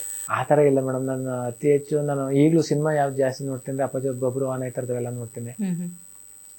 ಆಮೇಲೆ ನಾನು ಹೊಸ ಪಿಕ್ಚರ್ ಹಳೆ ಪಿಕ್ಚರ್ ಅಂತಲ್ಲ, ನಾನು ತುಂಬಾ ಹಳೆ ಪಿಕ್ಚರ್ಗಳನ್ನೇ ಜಾಸ್ತಿ ನೋಡಿರ್ತೀನಿ. ಯಾಕೆಂದ್ರೆ ಆಮೇಲೆ ಟೆನಿಸ್ ಕೃಷ್ಣ ಸರ್ ಜೊತೆ ನಾನು ಸುಮಾರು ಒಂದಷ್ಟು ಸಿನಿಮಾ ಮಾಡಿದೆ. ಆಮೇಲೆ ನಾವು ಒಂದೇ ಅಪಾರ್ಟ್ಮೆಂಟ್ ಅಲ್ಲಿ ಇದ್ದು, ಅದರಿಂದ ಅವ್ರ ಜೊತೆ ನಾನು ಒಂದ್ ಸ್ವಲ್ಪ ಜಾಸ್ತಿ ಗುರುಗಳು ಅಂತ. ಎಲ್ಲಾರು ಒಂದು ಫಂಕ್ಷನ್ಗೆ ಹೋದಾಗ ಯಾವ್ದೋ ಒಂದು ಸಿನಿಮಾ ಸಿಕ್ತಾಗ ಅವ್ರ ಜೊತೆ ನಾನು ತುಂಬಾ ಹಳೇದೆಲ್ಲ ಮಾತಾಡ್ಕೊಂಡ್ ಬರ್ತೇನೆ. ಸಾರ್ ಹಿಂಗೆ ಬಾಲಣ್ಣ ಸರ್ ಬಗ್ಗೆ ಹೇಳಿ ಅಂದಾಗ ಅವ್ರ ಬಗ್ಗೆ ಎಲ್ಲ ಹೇಳ್ತಾರೆ, ಅವ್ರ ಪಾತ್ರ ಅಂದ್ರೆ ಹಿಂಗೆ ಅಂತ. ಉದುರ್ಮನಿ ಸರ್ ಬಗ್ಗೆ ಹೇಳ್ತಾರೆ, ಅಪ್ಪಾಜಿ ಸರ್ ಬಗ್ಗೆ ಎಲ್ಲ ಹೇಳ್ತಾರೆ. ಬಾಲಣ್ಣ ಸರ್ ಬಗ್ಗೆ ಹೇಳ್ಬೇಕಾದ್ರೆ ವಾವ ಅಂತ ಕಲಾವಿದರನ್ನ ಸಲ ಹುಡಕ್ಕೆ ಸಾಧ್ಯ ಇಲ್ಲ ಅಂತ ಹೇಳವ್ರೆ. ಹಂಗೆ ಅಂತರ್ ಜೊತೆ ಇದ್ದಾಗ ನಾನು ಬರೀ ಸಿನಿಮಾದ ಬಗ್ಗೆನೇ ಮಾತಾಡ್ತಾ ಇರ್ತೀನಿ. ಯಾವುದೇ ಒಬ್ರು ಕಲಾವಿದರು ರಂಗಕ್ಕೆ ಬರಬೇಕು, ಚಿತ್ರರಂಗಕ್ಕೆ ಬರಬೇಕು, ಮುನ್ನೆಲೆಗೆ ಬರಬೇಕು ಅಂದ್ರೆ ಗಾಡ್ ಫಾದರ್ ಅಂತ ಇರ್ತಾರೆ. ನಿಮ್ಮ ಗಾಡ್ ಫಾದರ್ ಯಾರು? ನನಗೆ ಗಾಡ್ ಫಾದರ್ ಯಾರು ಅಂತಿಲ್ಲ ಮೇಡಮ್. ಫಸ್ಟ್ ಇಲ್ಲಿಗೆ ಬೆಂಗಳೂರಿಗೆ ನಾನು ಕಲರ್ಸ್ ಕನ್ನಡಕ್ಕೆ ಹೆಚ್ಚು ಕಣ ಬಂದು ಒಂದು 9 ವರ್ಷ ಆಗಿರ್ಬೋದು ಮಜಾ ಬರ್ತಾನಕ್ಕೆ. ನನ್ಗೆ ಇಲ್ಲಿ ಬರೋಕ್ಕೆ ನನ್ನ ಫ್ರೆಂಡ್ ರವಿ ಶಂಕರ್ ಅಂತ ಕಾರಣ, ನನ್ನ ಗೆಳೆಯ. ಅವನಿಂದ ಹಿಂಗೆ ಕಲರ್ಸ್ ಕನ್ನಡದಲ್ಲಿ ಹಿಂಗೆ ಮಜಾ ಬರ್ತಾ ಅನ್ನೋ ರಿಯಾಲಿಟಿ ಶೋ ಶುರು ಆಗ್ತೈತೆ, ಬಾ ಇಲ್ಲಿಗೆ ಆಡಿಷನ್ ಕೊಡು ಅಂತ ಕರ್ಕೊಡ್ತಾನೆ. ನಾನು ಇಷ್ಟೆಲ್ಲ ಹಿಂಗೆ ಜರ್ನಿ ಹೋಗೈತೆ ಅಂದರೆ ಅಥವಾ ಮುಖ್ಯ ಕಾರಣನೂ ನನ್ನ ಫ್ರೆಂಡ್ ರವಿ ಆಗ್ತಾನೆ. ಓಕೆ, ಅದಕ್ಕೆ ಮುಂಚೆ ಏನು ಮಾಡ್ತಿದ್ರಿ ಸರ್ ನೀವು? ಮುನ್ನೆಲೆಗೆ ಬರೋಕ್ಕಿಂತ ಮುಂಚೆ, ಕಲರ್ಸ್ ಕನ್ನಡಕ್ಕೆ ಬರೋಕ್ಕಿಂತ ಮುಂಚೆ ಏನು ಮಾಡ್ತಾ ಇದ್ರು ಚಂದ್ರಪ್ರಭಾ? ನಾನು ಅಲ್ಲಿ ಮೈಸೂರು ರಂಗಾಯಣ ಅಂತ ಇದೆ, ರಂಗಾಯಣದಲ್ಲಿ ಒಂದು ಆಕ್ಟಿಂಗ್ ಕೋರ್ಸ್ ಮುಗಿಸ್ಬಿಟ್ಟು ಅಲ್ಲೇ ಒಂದಷ್ಟು ವರ್ಷ ಕೆಲಸ ಮಾಡ್ಕೊಂಡೆ. ಆಮೇಲೆ ಮೈಸೂರಲ್ಲಿ ಸಿದ್ದೇಗೌಡರು ಅಂತಿದ್ದಾರೆ, ಅವ್ರು ನಮ್ಮ ಗುರುಗಳು. ಅವರ ಒಂದು ಸಿನಿಮಾ ಆಫೀಸ್ನಲ್ಲಿ ಕೆಲಸ ಮಾಡ್ಕೊಂಡು ಇದೆಲ್ಲ ಮಾಡಿಕೊಂಡು, ಅದು ಜೊತೆಗೆ ಮೈಸೂರಿನಲ್ಲಿ ಬೇರೆ ಬೇರೆ ಕೆಲಸ, ಅದು ಇದು ಮಾರ್ಕೆಟ್ನಲ್ಲಿ ಏನೋ ತರಕಾರಿ ಬರೋದು, ಇನ್ನೊಂದು ಏನು ಹಂಗೆ ಏನೋ ಕೆಲಸ ಮಾಡ್ಕೊಂಡು ಇದ್ದೆ. ಇಲ್ಲೂ ಬಂದಾದ್ಮೇಲೆ ಇದರಿಂದಾನೇ ಒಂಚೂರು. ಓಕೆ, ನಿಮ್ಮ ಒಂದು ಫ್ರೆಂಡ್ ಮೂಲಕ ನೀವು ಕಲರ್ಸ್ ಕನ್ನಡಕ್ಕೆ ಬಂದ್ರೆ, ಕಲರ್ಸ್ ಕನ್ನಡದಿಂದ ನೀವು ಈ ಮಟ್ಟಕ್ಕೆ ಬೆಳೆದು ನಿಂತಿದ್ದೀರಾ ಅಂತ ಹೇಳ್ಬೋದು. ಓಕೆ ಸರ್, ಇನ್ನು ಮುಂದೆ ನಿಮಗೆ ಅಂದರೆ ರಿಯಾಲಿಟಿ ಶೋಗಳಲ್ಲಿ ಸಿನಿಮಾ ಎಲ್ರಿಗೂ ತುಂಬ ಇಷ್ಟ ಇರುತ್ತೆ, ನಾನು ಸಿನಿಮಾದಲ್ಲೇ ಬೆಳಿಬೇಕು ಅಂತ. ಈ ರಿಯಾಲಿಟಿ ಶೋಗಳಲ್ಲೇ ಆಫರ್ ಬಂದರೆ ಯಾವ ಥರ ಸರ್ ಹೋಗ್ಬೇಕು ಅಂತಿದ್ಯಾ, ಹೋಗ್ಬಾರ್ದು ಅಂತಿದ್ಯಾ? ಇಲ್ಲ ಮೇಡಮ್, ಕಲಾವಿದರಿಗೆ ರಿಯಾಲಿಟಿ, ಯಾಕೆಂದ್ರೆ ನಾವು ಇವತ್ತು ಸಿನಿಮಾ ಮಾಡಿದ್ದೀವಿ ಅಂದರೆ ನಮ್ಮ ಕಾಮಿಡಿ ಶೋನೇ ಕಾರಣ. ಈ ಕಾಮಿಡಿ ಶೋ ಮಾಡ್ತೀವಿ, ಇದರಲ್ಲಿ ಯಾರೋ ಡೈರೆಕ್ಟ್ರು ಇನ್ನೊಬ್ರು ಯಾರೋ ನೋಡ್ತಾರೆ, ಓ ಇದರಲ್ಲಿ ಯಾರೋ ಒಂದು ಹುಡುಗ ಪಾತ್ರ ಮಾಡ್ತಾನಲ್ಲ ತಡೆಯಪ್ಪ ಸಿನಿಮಾ ಕಾಕೋಣ ಅಂತ ಹಾಕತ್ತಾರೆ. ಈಗ ನಮಗೆ ಇಲ್ಲಿ ಒಂದು ಸ್ಕಿಟ್ ಮಾಡ್ಬೇಕಾದ್ರೆ ಆ ಸ್ಕಿಟ್ ನೋಡೋಕ್ಕೆ ಉಪ್ಪಿ ಸರ್ ಗೆಸ್ಟ್ ಆಗಿ ಬಂದಿದ್ರು, ಉಪೇಂದ್ರ ಸರ್. ಅವಾಗ ನನ್ನ ಪಾತ್ರ ನೋಡ್ಬಿಟ್ಟು ಚೆನ್ನಾಗಿ ಮಾಡ್ತೀನಿ ಹುಡುಗ, ನಂಬರ್ ತಗೊಳ್ಳಿ ಅಂತ ಹೇಳಿದ್ರು. ಅದು ಯಾವುದೋ ಒಂದು ಸಿನಿಮಾ 11 ನಲ್ಲಿ ಮಾಡಕ್ಕೋ ಅಥವಾ ಬುದ್ಧಿವಂತ 2 ನಲ್ಲಿ ಮಾಡಕ್ಕೋ ಹಿಂಗ್ ಕಾರಣ ಆಗ್ತದೆ. ಬರೋದಕ್ಕೆ ಏನ್ ಕಾರಣ ಸರ್ ಅಂತ ಆ ತರ ಏನಿಲ್ಲ, ನಮ್ಗೆ ಕಲಾವಿದರಿಗೆ ಎಲ್ಲಾ ತರ ಪಾತ್ರ ಮಾಡ್ಬೇಕು ಅಂತ ಆಸೆ ಇರ್ತದೆ. ಡೈರೆಕ್ಟ್ರು ಆದರೂ ಯಾವ ಪಾತ್ರ ಮಾಡಿಸ್ತಾರೆ ಅದನ್ನ ಮಾಡ್ಲೇಬೇಕಾಗ್ತದೆ. ಇಂಥದೇ ಮಾಡ್ಬೇಕು ಅಂತದೇ ಮಾಡ್ಬೇಕು ಅಂತ ಏನಿಲ್ಲ. ಅಂದ್ರೆ ನೀವು ರಂಗಭೂಮಿಯಲ್ಲಿ ಅಭಿನಯಿಸಿದ್ರಿಂದ ನೀವು ತೆರೆ ಮೇಲೆ ಕೂಡ ಕಮಿಡಿಯನ್ ಆಗಿ ಒಂದು ತುಂಬಾ ಜನ ರೀಚ್ ಆಗಿದ್ದೀರಾ, ಅದು ನಿಮ್ಗೆ ಹೆಲ್ಪ್ ಆಗಿದೆಯಾ ರಂಗಭೂಮಿ ಅಂತ? ಖಂಡಿತ ಮೇಡಮ್, ಯಾಕೆಂದ್ರೆ ನಮ್ಮ ಅಡಿಪಾಯನೇ ಅಲ್ಲಿಂದ, ರಂಗಭೂಮಿ ಅದಿ ಬಿಗಿಯಾಗಿ ಕೂತಿರೋದೇ ಅಲ್ಲಿಂದ. ನಾವು ಅಲ್ಲಿಂದ ಕಲ್ತು ನಾಟಕ. ಯಾಕಂದ್ರೆ ಓದೋದು ಹೆಂಗೆ, ನಮ್ಗೆ ಓದಕ್ ಬರಲ್ಲ, ಓದೋದಂದ್ರೆ ಹೆಂಗೆ, ಒಂದು ಸ್ಟೇಜ್ ಅಂದ್ರೆ ಏನು, ಪ್ರಾಪರ್ಟಿ ಅಂದ್ರೇನು, ಸೆಟ್ ಅಂದ್ರೇನು, ಮೇಕಪ್ ಅಂದ್ರೇನು, ಒಂದು ಪ್ರಾಪರ್ಟಿನ ಬಳಸೋದು ಹೆಂಗೆ, ಒಬ್ಬ ಕಲಾವಿದ ಡೈಲಾಗ್ಸ್ ಇಲ್ಲ ಅಂದ್ರೂ ಅವ್ನು ಆಕ್ಟ್ ಮಾಡೋದು ಹೆಂಗೆ, ಡೈಲಾಗ್ ಕೊಟ್ರೆ ಆಕ್ಟ್ ಮಾಡ್ಬೋದು, ಡೈಲಾಗ್ಗೆ ಇಲ್ಲಿ ಆಕ್ಟ್ ಮಾಡೋದು ಅದೆಲ್ಲ ತುಂಬಾ ಕಷ್ಟ ಕಲಾವಿದರಿಗೆ. ಈ ತರದೆಲ್ಲನೂ ಕಲ್ತು ಅಂತ ಹೇಳೋದಾಗಿಲ್ಲ, ಒಂಚೂರು ಏನೋ ಪರಿಚಯ ಮಾಡ್ತು ಅಂದ್ರೆ ಅದು ನಮ್ಮ ಮೈಸೂರು ರಂಗಾಯಣ ಮೇಡಮ್. ಅಲ್ಲಿ ತುಂಬಾ ಸೀನಿಯರ್ಸ್ ನಮ್ಗೆ ಗುರುಗಳಾಗಿದ್ದರು, ಮಂಜುನಾಥ್ ಬೆಳಕೆರೆ ಸರ್ ಅಂತ. ಅವರು ಹಲವಾರು ತುಂಬಾ ಜನ ಹಿರಿಯ ಕಲಾವಿದರು ಇದ್ದಾರೆ ರಂಗಾಯಣದಲ್ಲಿ, ಮೈಸೂರು ರಂಗಾಯಣದಲ್ಲಿ. ಅವರೆಲ್ಲ ನಮ್ಗೆ ಸ್ವಲ್ಪ ಪರಿಚಯ ಮಾಡಿಸೋರು. 1 ವರ್ಷದಲ್ಲಿ ಎಷ್ಟು ಕಲಿಯಕ್ಕೆ ಸಾಧ್ಯ ಅಷ್ಟನ್ನ ಸ್ವಲ್ಪ ಪರಿಚಯ ಮಾಡಿಸೋದು. ಅದು ನಮ್ಗೆ ಇಲ್ಲೆಲ್ಲ ಕೆಲಸ ಮಾಡೋಕ್ಕೆ ಒಂದು ಸ್ವಲ್ಪ ಸಹಾಯ ಆಯ್ತು. ಓಕೆ ಸರ್, ಇನ್ನು ನಾವು ಬಿಗ್ ಬಾಸ್ಗೆ ಬರೋದಾದರೆ, ಬಿಗ್ ಬಾಸ್ನಲ್ಲಿ ಬಹಳಷ್ಟು ಜನ ಇದ್ದಾರೆ. ಲಾಸ್ಟ್ ನೀವು ಬರೋದು ಸ್ವಲ್ಪ ಹೊತ್ತು ಅಂತ ಸುದೀಪ್ ಸರ್ ಒಂದಷ್ಟು ಚಟುವಟಿಕೆಗಳು ಕೊಟ್ಟಿದ್ರು, ಒಂದಷ್ಟು ಬೋರ್ಡ್ಗಳು ಕೊಟ್ಟಿದ್ರು. ಅದರಲ್ಲಿ ಒಂದಷ್ಟು ಬೋರ್ಡ್ಗಳನ್ನ ಎಲ್ಲರೂ ಕೂಡ ಹಾಕಿದ್ರು. ಅದೊಂದಷ್ಟು ಹೇಳ್ಬೋದಾ ಸರ್? ನಾನು ಒಂದೊಂದು ಹೇಳ್ತೀನಿ. ಈಗ ಪ್ರಾಮಾಣಿಕ ಅಂದರೆ ನಿಮ್ಮ ಅರ್ಥದಲ್ಲಿ ಯಾರು ಪ್ರಾಮಾಣಿಕ, ಅರ್ಥಹೀನ? ಅದು ಟಾಸ್ಕ್, ಅದು ಅಷ್ಟೇ. ಈಗ ಇಲ್ಲಿ ಹಂಗೆಲ್ಲ ಹೋದ್ರೆ ಅವ್ರೆಲ್ಲ ಈಗ ಯಾವುದೋ ಒಂದು ಇರ್ತದೆ, ಒಬ್ಬ ಮೋಸಗಾರ ಅಂತಿದೆ, ಕಳ್ಳ ಅಂತಿರ್ತದೆ, ಇವೆರಡರಲ್ಲಿ ಒಂದು ನಿಮ್ಗೆ ಹಾಕ್ಲೇಬೇಕು ಅಂತ ಇರ್ತದೆ. ನನ್ನ ಮನಸ್ಸಲ್ಲಿ ಅದು ಯಾವ್ದು ಎರಡೂ ಅಲ್ಲ, ಬಟ್ ಟಾಸ್ಕ್ ಅವ್ 2 ಹಾಕ್ಲೇಬೇಕಾಗ್ತದೆ. ಆ ಉದ್ದೇಶದಿಂದ ಹಾಕ್ತಿವಿ ಹೊರತು ಬಟ್ ಯಾರು ಆ ಮುಖವಾಡ ಅದಕ್ಕೆ ಅವ್ರವ್ರ ಸೂಟೇಬಲ್ ಅನ್ನೋದು ಸತ್ಯವಾಗ್ಲೂ ಇಲ್ಲ. ಅದ್ ನೋಡೋರ್ಗೆ ಹಂಗ ಅನಿಸ್ತದೆ ಅಷ್ಟೇನೆ, ಅದ್ ನೋಡೋರ್ಗೆ ಹಂಗ ಅನಿಸ್ತದೆ. ಬಟ್ ಆ ಟಾಸ್ಕ್ ನಲ್ಲಿ ಅದು ಹಾಕ್ಲೇಬೇಕಾಗ್ತದೆ ಅವ್ರಿಗೆ, ಅದ್ರಿಂದ ಹಾಕ್ತಿವಿ ವಿನಃ ನಿಜವಾಗ್ಲೂ ವ್ಯಕ್ತಿತ್ವದಲ್ಲಿ ಈಗ ನಾವು ನೋಡೇ ಇರಕ್ಕಿಲ್ಲ. ಮೋಸಗಾರ ಅಂತ ಹೇಳಕ್ ಸಾಧ್ಯನಾ 2 ದಿನದಲ್ಲಿ? ಏನ್ ಮೋಸ ಮಾಡಿರ್ತಾರೆ, ಒಬ್ಬ ಕೊಲೆಗಾರ ಅಂತ ಹೇಳಕ್ ಆಯ್ತದ? ಹಂಗೆ ಅದೊಂದು ಟಾಸ್ಕ್ ಅಲ್ಲಿ ಏನೇನ್ ಬೋರ್ಡ್ ಇರುತ್ತೆ ಆ ಕ್ಷಣಕ್ಕೆ ಆಗ್ತೀವಿ ಅಷ್ಟೇನೆ. ಅದ್ ಮುಗೀತು ಅಂದ್ರೆ ಅಲ್ಲಿಗೆ ಆಟ ಮುಗೀತು. ಅದ್ ಮುಗ್ದಾದ್ಮೇಲೆ ಎಲ್ಲರೂ ಒಂದ್ ಒಳ್ಳೆ ಫ್ರೆಂಡ್ ಅಷ್ಟೇನೆ, ಒಳ್ಳೆ ಫ್ರೆಂಡ್ ಆಗಿರ್ತೀವಿ, ಜೊತೆಲಿ ಊಟ ಮಾಡ್ತೀವಿ, ಜೊತೆಲಿ ನಗ್ತಾ ಇರ್ತೀವಿ, ಎಲ್ಲ ಚೆನ್ನಾಗಿರ್ತೀವಿ. ಸರ್, ಇನ್ನು ಬಿಗ್ ಬಾಸ್ಗೆ ಹೋಗೋಕ್ಕೆ ಮೊದಲನೇ ದಿನ ನೀವು ಬಿಗ್ ಬಾಸ್ಗೆ ಹೋದಾಗ ಬಹಳಷ್ಟು ಜೋಶಲ್ಲಿದ್ರಿ. ಜಂಟಿಯಾಗಿ ಹೋಗ್ಬೇಕು ಅಂತ ನಿಮಗೆ ಒಂದು ಆಯ್ಕೆ ಬರುತ್ತೆ. ಅಲ್ಲಿದ್ದಿದ್ದೇ ಒಂದು ಆಯ್ಕೆ ಸತೀಶ್ ಅವರು. ಸೊ ಆವಾಗ ತಕ್ಷಣ ನಿಮಗೆ ಅಲ್ಲಿ ಹೋಗಲಿಕ್ಕೆ ಸತೀಶ್ ಬೇಕಾಗಿತ್ತು. ಆದರೆ ನೀವು 1-2 ವಾರದಲ್ಲಿ ಅವ್ರನ್ನ ನಾಮಿನೇಟ್ ಮಾಡಿ ಅವ್ರನ್ನ ಕಳಿಸ್ಬಿಡ್ತೀರಾ ಹೊರಗಡೆ ಅಂದಾಗ ಇದು ಒಂದು ಫೀಲಿಂಗ್ ಹೇಗಿರುತ್ತೆ ಸರ್ ನಿಮಗೆ? ನಾನು ಅವ್ರನ್ನ ನಾಮಿನೇಟ್ ಮಾಡಿಲ್ಲ, ಮತ್ತೆ ಅವ್ರೊಬ್ಬರೇ ಫೈನಲ್ ಇರ್ಲಿಲ್ಲ. ನಾನು ಹೋದಾಗ ತುಂಬಾ ಜನ ಇದ್ರು. ಯಾಕೆಂದ್ರೆ ಅಲ್ಲಿ ಬಿಗ್ ಬಾಸ್ ಬೆಳಿಗ್ಗೆ ಹೋದಾಗ ಅಲ್ಲಿ ಏನ್ ಮಾಡ್ತಾರೆ ಅಂದ್ರೆ ಕಣ್ಗೆಲ್ಲ ಬಟ್ಟೆ ಕಟ್ಬಿಟ್ಟು ಸುಮ್ಮನೆ ಎಲ್ಲೋ ಅಂತ ಕೂರಿಸ್ತಾರೆ. ಯಾವುದೇ ಮೊಬೈಲ್ ಇರೋದಿಲ್ಲ, ಯಾರ ಸಂಪರ್ಕನೂ ಇರೋದಿಲ್ಲ. ಕೂತೆ ಸಾಕಾಗ್ಬಿಟ್ಟಿರ್ತದೆ, ಎಷ್ಟು ಬೇಗ ಬಿಗ್ ಬಾಸ್ ಮನೆ ಒಳಗೆ ಹೋಗ್ತೀವೇನೋಪ್ಪ ಅಂತ. ಅವಾಗ ಅಲ್ಲಿ ಹೋದಾಗ ಜಂಟಿಯೋ ಒಂಟಿ ಅಂತಾರೆ, ಓಟನ್ ಮುಖಾಂತರ ನನಗೆ ಜಂಟಿ ಬರುತ್ತೆ. ಆಗ ಅಲ್ಲಿ ಒಬ್ರು ಇದ್ದಾರೆ ಸತೀಶ್ ಸರ್ ಜೊತೆ, ಅವ್ರನ್ನ ಕರ್ಕೊಂಡು ಒಳಗಡೆ ಹೋಗ್ತಿರೋ ಅಥವಾ ಬೇರೆಯವ್ರು ಬರೋ ಗಂಟೆ ವೆಯ್ಟ್ ಮಾಡ್ತಿರೋ ಅಂತ ಹೇಳ್ತಾರೆ. ಆಗ ನಾನು ಸುದೀಪ್ ಸರ್ಗೆ ಹೇಳ್ತೀನಿ, ಸರ್ ಇಷ್ಟೊತ್ತು ಗಂಟೆ ಕೂತೆ ಸಾಕಾಗ್ಬಿಟ್ಟದೆ, ಪುನಃ ಅಲ್ಲಿ ಕೂತ್ಕೊಂಡ್ರೆ ಪುನಃ ಅದನ್ನೂ ಮುಚ್ಚಿಬಿಡ್ತೀರಿ, ಹಂಗಾಗೋದಿಲ್ಲ. ಅವ್ರು ಯಾರು ಇರಲಿ ಅವ್ರು ಕರ್ಕೊಂಡು ಫಸ್ಟ್ ಮನೆಗೆ ಹೊರಟ್ಬಿಡ್ತೀನಿ ಅಂತ ಹೇಳ್ತೀನಿ. ಅವ್ರು ಕರ್ಕೊಂಡು ಮನೆ ಒಳಗೆ ಹೊರಟ್ಬಿಡ್ತೀನಿ. ಓಕೆ ಸರ್, ಇನ್ನು ಬಹಳಷ್ಟು ಜನ ಬಿಗ್ ಬಾಸ್ ನಲ್ಲಿ ಮೊಬೈಲ್ನ ಮಿಸ್ ಮಾಡ್ಕೊತಿದ್ದಾರೆ, ಊಟ ತಿಂಡಿಗಳನ್ನ ಮಿಸ್ ಮಾಡ್ಕೊತಿದ್ದಾರೆ. 6 ವಾರಗಳ ಕಾಲ ನೀವಿದ್ದಂತಹ ಬಿಗ್ ಬಾಸ್ ಮನೆಯಲ್ಲಿ ನೀವು ಏನನ್ನ ಮಿಸ್ ಮಾಡ್ಕೊಂಡ್ರಿ? ಮೊಬೈಲ್ ಮಿಸ್ ಮಾಡ್ಕೊಂಡ್ರಾ, ನಿಮ್ಮ ವೈಫ್ ಮಿಸ್ ಮಾಡ್ಕೊಂಡ್ರಾ, ನಿಮ್ಮ ಮನೆಯವರು ಫ್ಯಾಮಿಲಿ ಮಿಸ್ ಮಾಡ್ಕೊಂಡ್ರಾ ಅಂತ? ಮೊಬೈಲ್ ಮಿಸ್ ಮಾಡ್ಕೊಂಡೆ ಅಂತ ನಾನು ಹೇಳೋದೇ ಇಲ್ಲ ಮೇಡಮ್. ಯಾಕೆಂದ್ರೆ ಮೊಬೈಲ್ ಇಲ್ಲ ಅಂದ್ರೆ ಸಂಬಂಧಗಳು ಬೇಗ ಬೆಸೆಯುತ್ತದೆ, ತುಂಬಾ ಗಟ್ಟಿ ಆಗುತ್ತೆ ಸಂಬಂಧ. ಈಗ ಮೊಬೈಲ್ ಅನ್ನೋದು ಬಂದ್ಬಿಟ್ಟು ಏನಾಗ್ಬಿಡ್ತದೆ ಅಂದ್ರೆ ಜೊತೆಲಿದ್ದ ತಂದೆ ತಾಯಿ ಜೊತೆನೂ ನಾವು ಜಾಸ್ತಿ ಮಾತಾಡೋದಿಲ್ಲ. ಒಂದ್ ಯಾವ್ದೇ ವಿಚಾರದ ಬಗ್ಗೆ ಚರ್ಚೆ ಮಾಡಲ್ಲ, ಅಮ್ಮನ ಜೊತೆ ಮಾತಾಡಲ್ಲ, ಅಣ್ಣನ ಜೊತೆ ಮಾತಾಡೋದಿಲ್ಲ. ಕುಟುಂಬದ ಯಾವುದೇ ಸದಸ್ಯರಾಗ್ಬೋದು, ಫ್ರೆಂಡ್ಸ್ ಆಗ್ಬೋದು, ನಾವು ಮರ್ತ್ಬಿಡ್ತೀವಿ. ಯಾಕಂದ್ರೆ ಫೋನ್ಗೆ ಜಾಸ್ತಿ ಇನ್ವಾಲ್ವ್ ಆಗ್ಬಿಟ್ಟಿರ್ತೀವಿ. ಅಲ್ಲಿ ಏನಾಯ್ತು ಅಂದ್ರೆ ಫೋನ್ ಇಲ್ದಿರೋದ್ರಿಂದ ಪ್ರತಿಯೊಬ್ಬರ ಜೊತೆನೂ ಸಂಬಂಧ ಬೆಸೆಯಕ್ಕೆ ತುಂಬಾ ಅನುಕೂಲ ಆಯ್ತು ನಮ್ಗೆ. ಅವಾಗ ಅನಿಸ್ತು ಈ ಮೊಬೈಲ್ ಇರೋದ್ರಿಂದ ನಾವು ಎಷ್ಟೋ ಸಂಬಂಧನ ಎಷ್ಟೋ ವಿಚಾರನ ನಾವು ಮಾತುಕತೆ ಮಾಡ್ಕೊಂಡೇ ಇಲ್ವಲ್ಲ ಅಂತ ಅನ್ಸ್ಬಿಡ್ತು. ಈಗ ಮೊಬೈಲ್ ಇದ್ಬಿಟ್ರೆ ಏನಾಗ್ಬಿಡ್ತದೆ, ಊರಿಗೆ ಹೋದ್ರು ಅಮ್ಮ ಚೆನ್ನಾಗಿದೆಯಮ್ಮ ಊಟ ಕೊಡಮ್ಮ, ಮೊಬೈಲ್ ಇಟ್ಕೊಂಡು ಕೂತ್ಬಿಡ್ತೀವಿ. ಇದು ಎಷ್ಟೋ ಹಿಂಗೆ ಆಗ್ತಿತ್ತಲ್ಲ, ಮೊಬೈಲ್ ಇಲ್ಲ ಅಂದ್ರೆ ಎಷ್ಟು ಚೆನ್ನಾಗಿರ್ತೀವಲ್ವಾ. ಈಗ ನಾವು ಊರಿಗೆ ಹೋದಾಗ ಮೊಬೈಲ್ನ ತಗೋಬೋಗಿಲ್ಲ ಅಂದ್ರೆ ಅಮ್ಮನ ಜೊತೆ ಎಷ್ಟೊತ್ತು ಮಾತಾಡ್ಕೊಂಡು ಕೂತ್ಕೋಬೋದು, ಸಂಬಂಧಿಕರ ಜೊತೆ ಎಷ್ಟು ಕೂತ್ಕೋಬಾರ್ದು ಅಂತ ಅನ್ನಿಸ್ತು ಮೇಡಮ್. ಮೊಬೈಲ್ ಇಲ್ದೇನೂ ಬದುಕ್ಬೋದು ಅಂತ ಅನ್ನಿಸ್ತು. ಓಕೆ, ನಾವು ಬಹಳಷ್ಟು ಜನ ಕಲಾವಿದರನ್ನ ನೋಡಿರ್ತೀವಿ, ಹುಟ್ಟೂರಿಂದಾನೇ ಅವ್ರು ಬೆಂಗಳೂರಿಗೆ ಬಂದು ಅಭಿನಯಿಸೋದು ಮಾಡೋದೆಲ್ಲ ಮಾಡ್ತಿರ್ತಾರೆ. ನೀವು ಈಗ ಪ್ರೆಸೆಂಟ್ ಎಲ್ಲಿದ್ದೀರಾ ಸರ್? ಬೆಂಗಳೂರಲ್ಲಿದ್ದೀರಾ ಅಥವಾ ನಿಮ್ಮ ಒಂದು ಸ್ವಗ್ರಾಮದಲ್ಲೇ ಇದ್ದೀರಾ? ಯಾರ ಜೊತೆ ಇದ್ದೀರಾ ಅಂತ ಸರ್? ನಾನು ಬೆಂಗಳೂರಿನಲ್ಲಿ ಮೇಡಮ್, ಬೆಂಗಳೂರಲ್ಲೇ ಇದ್ದೀನಿ. ನಾನು ನನ್ನ ಹೆಂಡತಿ ಇಲ್ಲೇ ಇದ್ದೀವಿ. ಇಲ್ಲಿ ಶೂಟಿಂಗು ಆಲ್ಮೋಸ್ಟ್ ಜಾಸ್ತಿ ಇರೋದ್ರಿಂದ ಇಲ್ಲೇ ಇರ್ತೀನಿ. ರಜಾ ಇದ್ದಾಗ ನಾನು ಊರಿಗೆ ಹೋಗ್ತೀನಿ, ಇಲ್ಲಾಂದ್ರೆ ಅಲ್ಲಿ ನಮ್ದು ಜಮೀನ್ ಐತೆ, ಜಮೀನಲ್ಲಿ ಕೆಲಸ ಮಾಡ್ತಾ ಇರ್ತೀನಿ. ಒಂದ್ ಚಿಕ್ಕದಾಗ ಒಂದಷ್ಟು ಕೋಳಿ ಸಾಕಿದ್ದೀನಿ, ಕೋಳಿಗಳನ್ನ ನೋಡ್ಕೊತೀನಿ, ಅಲ್ಲಿ ಗದ್ದೆ ಕೆಲಸ ಮಾಡ್ಕೊಂಡು ಅಲ್ಲಿ ಇರ್ತೀನಿ. ಅಂದ್ರೆ ಕಲಾವಿದ ಪ್ರಪಂಚದ ಬಿಟ್ಟುನು ಚಂದ್ರಪ್ರಭಾ ಅವರಿಗೆ ಒಂದು ಪ್ರಪಂಚ ಇದೆ. ಖಂಡಿತ. ನಾನು ಈಗ ಅಲ್ಲಿ ಒಂದ್ ಸ್ವಲ್ಪ ಸಸಿಗಳನ್ನ ನೆಟ್ಟಿದ್ದೆ, ತೆಂಗು ಸಸಿ, ಮಾವಿನ ಸಸಿನ, ಅಲ್ಲಿ ಏನೋ ಒಂದು ಕೆಲಸ ಮಾಡೋದು. ಅಥವಾ ಕೋಳಿ ಸಾಕಿದ್ದೀನಿ, ಒಂದು 600 ಕೋಳಿ, ನಾಟಿ ಕೋಳಿನ. ಆ ನಾಟಿ ಕೋಳಿನ ಸಾಕೋದು, ಅಲ್ಲಿರ್ತೀನಿ. ಏನೋ ಶೂಟಿಂಗ್ ಆಯ್ತು ಅಂದ್ರೆ ಅಲ್ಲಿ ಯಾರನ್ನೋ ಜವಾಬ್ದಾರಿಗೆ ನಮ್ಮ ದೊಡ್ಡಪ್ಪನ ಮಗನ್ಗೆ ಹೇಳಿದ್ದೀನಿ, ಅವ್ನು ಬಿಟ್ಬಿಟ್ಟು ನಾನು ಇಲ್ಲಿ ಬರ್ತೀನಿ. ಓಕೆ ಸರ್, ಕಲಾ ಸರಸ್ವತಿ ಕೈ ಹಿಡಿಲಿಲ್ಲ ಅಂದಿದ್ರೆ ಚಂದ್ರಪ್ರಭಾ ಅವರು ಏನ್ ಮಾಡ್ತಾ ಇದ್ರು? ಗೊತ್ತಿಲ್ಲ ಮೇಡಮ್ ಏನಾಗ್ತಿದೆ ಅಂತ. ಬಟ್ ಇಲ್ಲಿ ಬರೋಕ್ಕಿಂತ ಮುಂಚೆ ನಾನು ಸತ್ಯವಾಗ್ಲೂ ನಾನು ಮೈಸೂರಿನಲ್ಲಿ ಅದೇ ಹೇಳಿದ್ನಲ್ಲ, ಒಂದು ಗಾರೆ ಕೆಲಸ ಮಾಡ್ತಾ ಇದ್ದೆ, ಒಂದು ವಾಚ್ಮ್ಯಾನ್ ಕೆಲಸ ಮಾಡ್ತಾ ಇದ್ದೆ. ಅದೇ ಆಗ್ತೀನೋ ಬೇರೆ ಆಗ್ತೀನೋ ಸತ್ಯವಾಗ್ಲೂ ಗೊತ್ತಿಲ್ಲ. ಅಲ್ಲೆಲ್ಲ ಪಟ್ಟಂತಹ ಕಷ್ಟನೇ ನಿಮ್ನ ಇಲ್ಲಿವರೆಗೂ ತಂದು ನಿಲ್ಸಿದ್ಯಾ? ಖಂಡಿತ ಹಂಗ ಅನ್ಕೋತೀನಿ ಮೇಡಮ್, ಗೊತ್ತಿಲ್ಲ. ಒಟ್ನಲ್ಲಿ ಅಲ್ಲಿಂದ ಯಾವ್ಯಾವ್ದೋ ಒಂದು ರೂಪದಲ್ಲಿ ನನ್ನ ಸ್ನೇಹಿತನ ಮುಖಾಂತರ ನಾನು ಇಲ್ಲಿಗೆ ಬಂದೆ. ಅವ್ನ್ ಸಿಕ್ತಂಗ ನಾನು ಯಾವತ್ತೂ ಹೇಳಿಲ್ಲ ನನಗೆ ಒಂದು ಒಳ್ಳೆ ಫ್ರೆಂಡು ನೀನ್ ತೋರ್ನಿಲ್ಲ ಏನೋ ಬಂದೆ ಅಂತ. ಯಾಕೆಂದ್ರೆ ಅದು ಎದುರುಗಡೆ ಇದ್ದಾಗ ಹೊಗಳ್ತು ಅಂದ್ರೆ ಏನೋ ಮಾತ್ಕೋಸ್ಕರ ಹೊಗಳ್ದಂಗೆ ಅನ್ಸುತ್ತೆ. ಅವ್ನು ಇಲ್ದೆ ಹೋದಾಗ ನಾನು ಎಲ್ಲೇ ಮಾತಾಡಿದ್ರು, ಯಾರ ಹೆಸರು ಮಿಸ್ ಮಾಡಿದ್ರು ಅವನ ಹೆಸರು ಮಿಸ್ ಮಾಡೋದಿಲ್ಲ.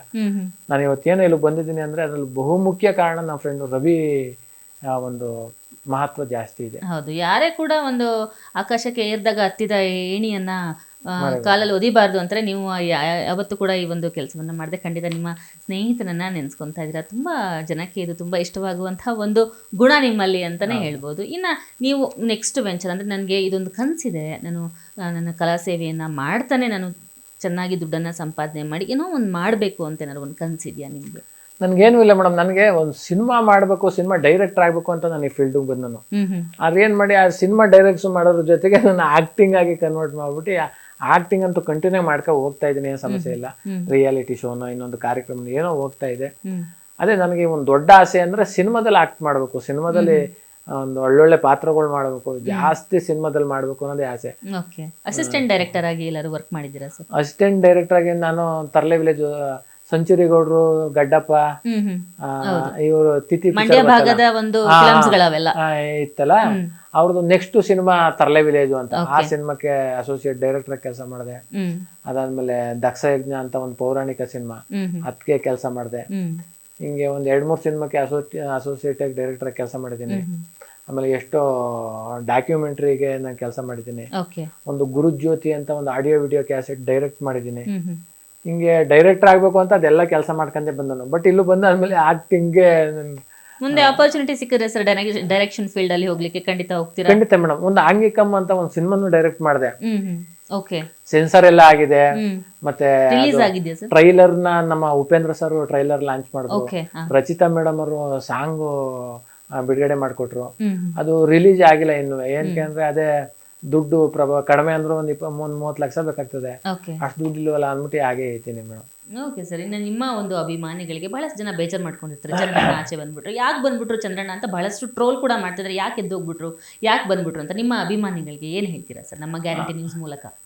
ಮೇಡಮ್, ಇಲ್ಲಿ ತನಕ ಈಗ ಚಂದ್ರಪ್ರಭಾನ ಮಜಾಭಾರತ, ಗಿಚ್ಚಿಗಿಲಿಗಿಲಿ ಎಲ್ಲ ನೋಡಿದಿರಿ. ಇಲ್ಲಿ ತನಕನೂ ನಿಮ್ಮ ಚಪ್ಪಾಳೆ, ಪ್ರೀತಿ, ಆಶೀರ್ವಾದನ ಕೊಡ್ತಾ ಬಂದಿದ್ದೀರಿ. ಎಲ್ಲ ತಪ್ಪು ಮಾಡಿದಾಗ ತಿದ್ದಿದ್ದೀರಿ. ಇದೇ ಥರ ನಿಮ್ಮ ಪ್ರೀತಿ, ಆಶೀರ್ವಾದ ಸದಾ ನನ್ನ ಮೇಲೆ ಇರಲಿ ಅಂತ ನಾನು ಕೇಳ್ಕೊತೀನಿ. ತುಂಬ ಧನ್ಯವಾದಗಳು. ಯಾಕಂದರೆ ಬಿಗ್ ಬಾಸ್ನಲ್ಲಿ ಎಷ್ಟೋ ಸಲ ವೋಟ್ ಮಾಡಿ ನಾನು ಉಳಿಸಿದ್ದೀರಿ.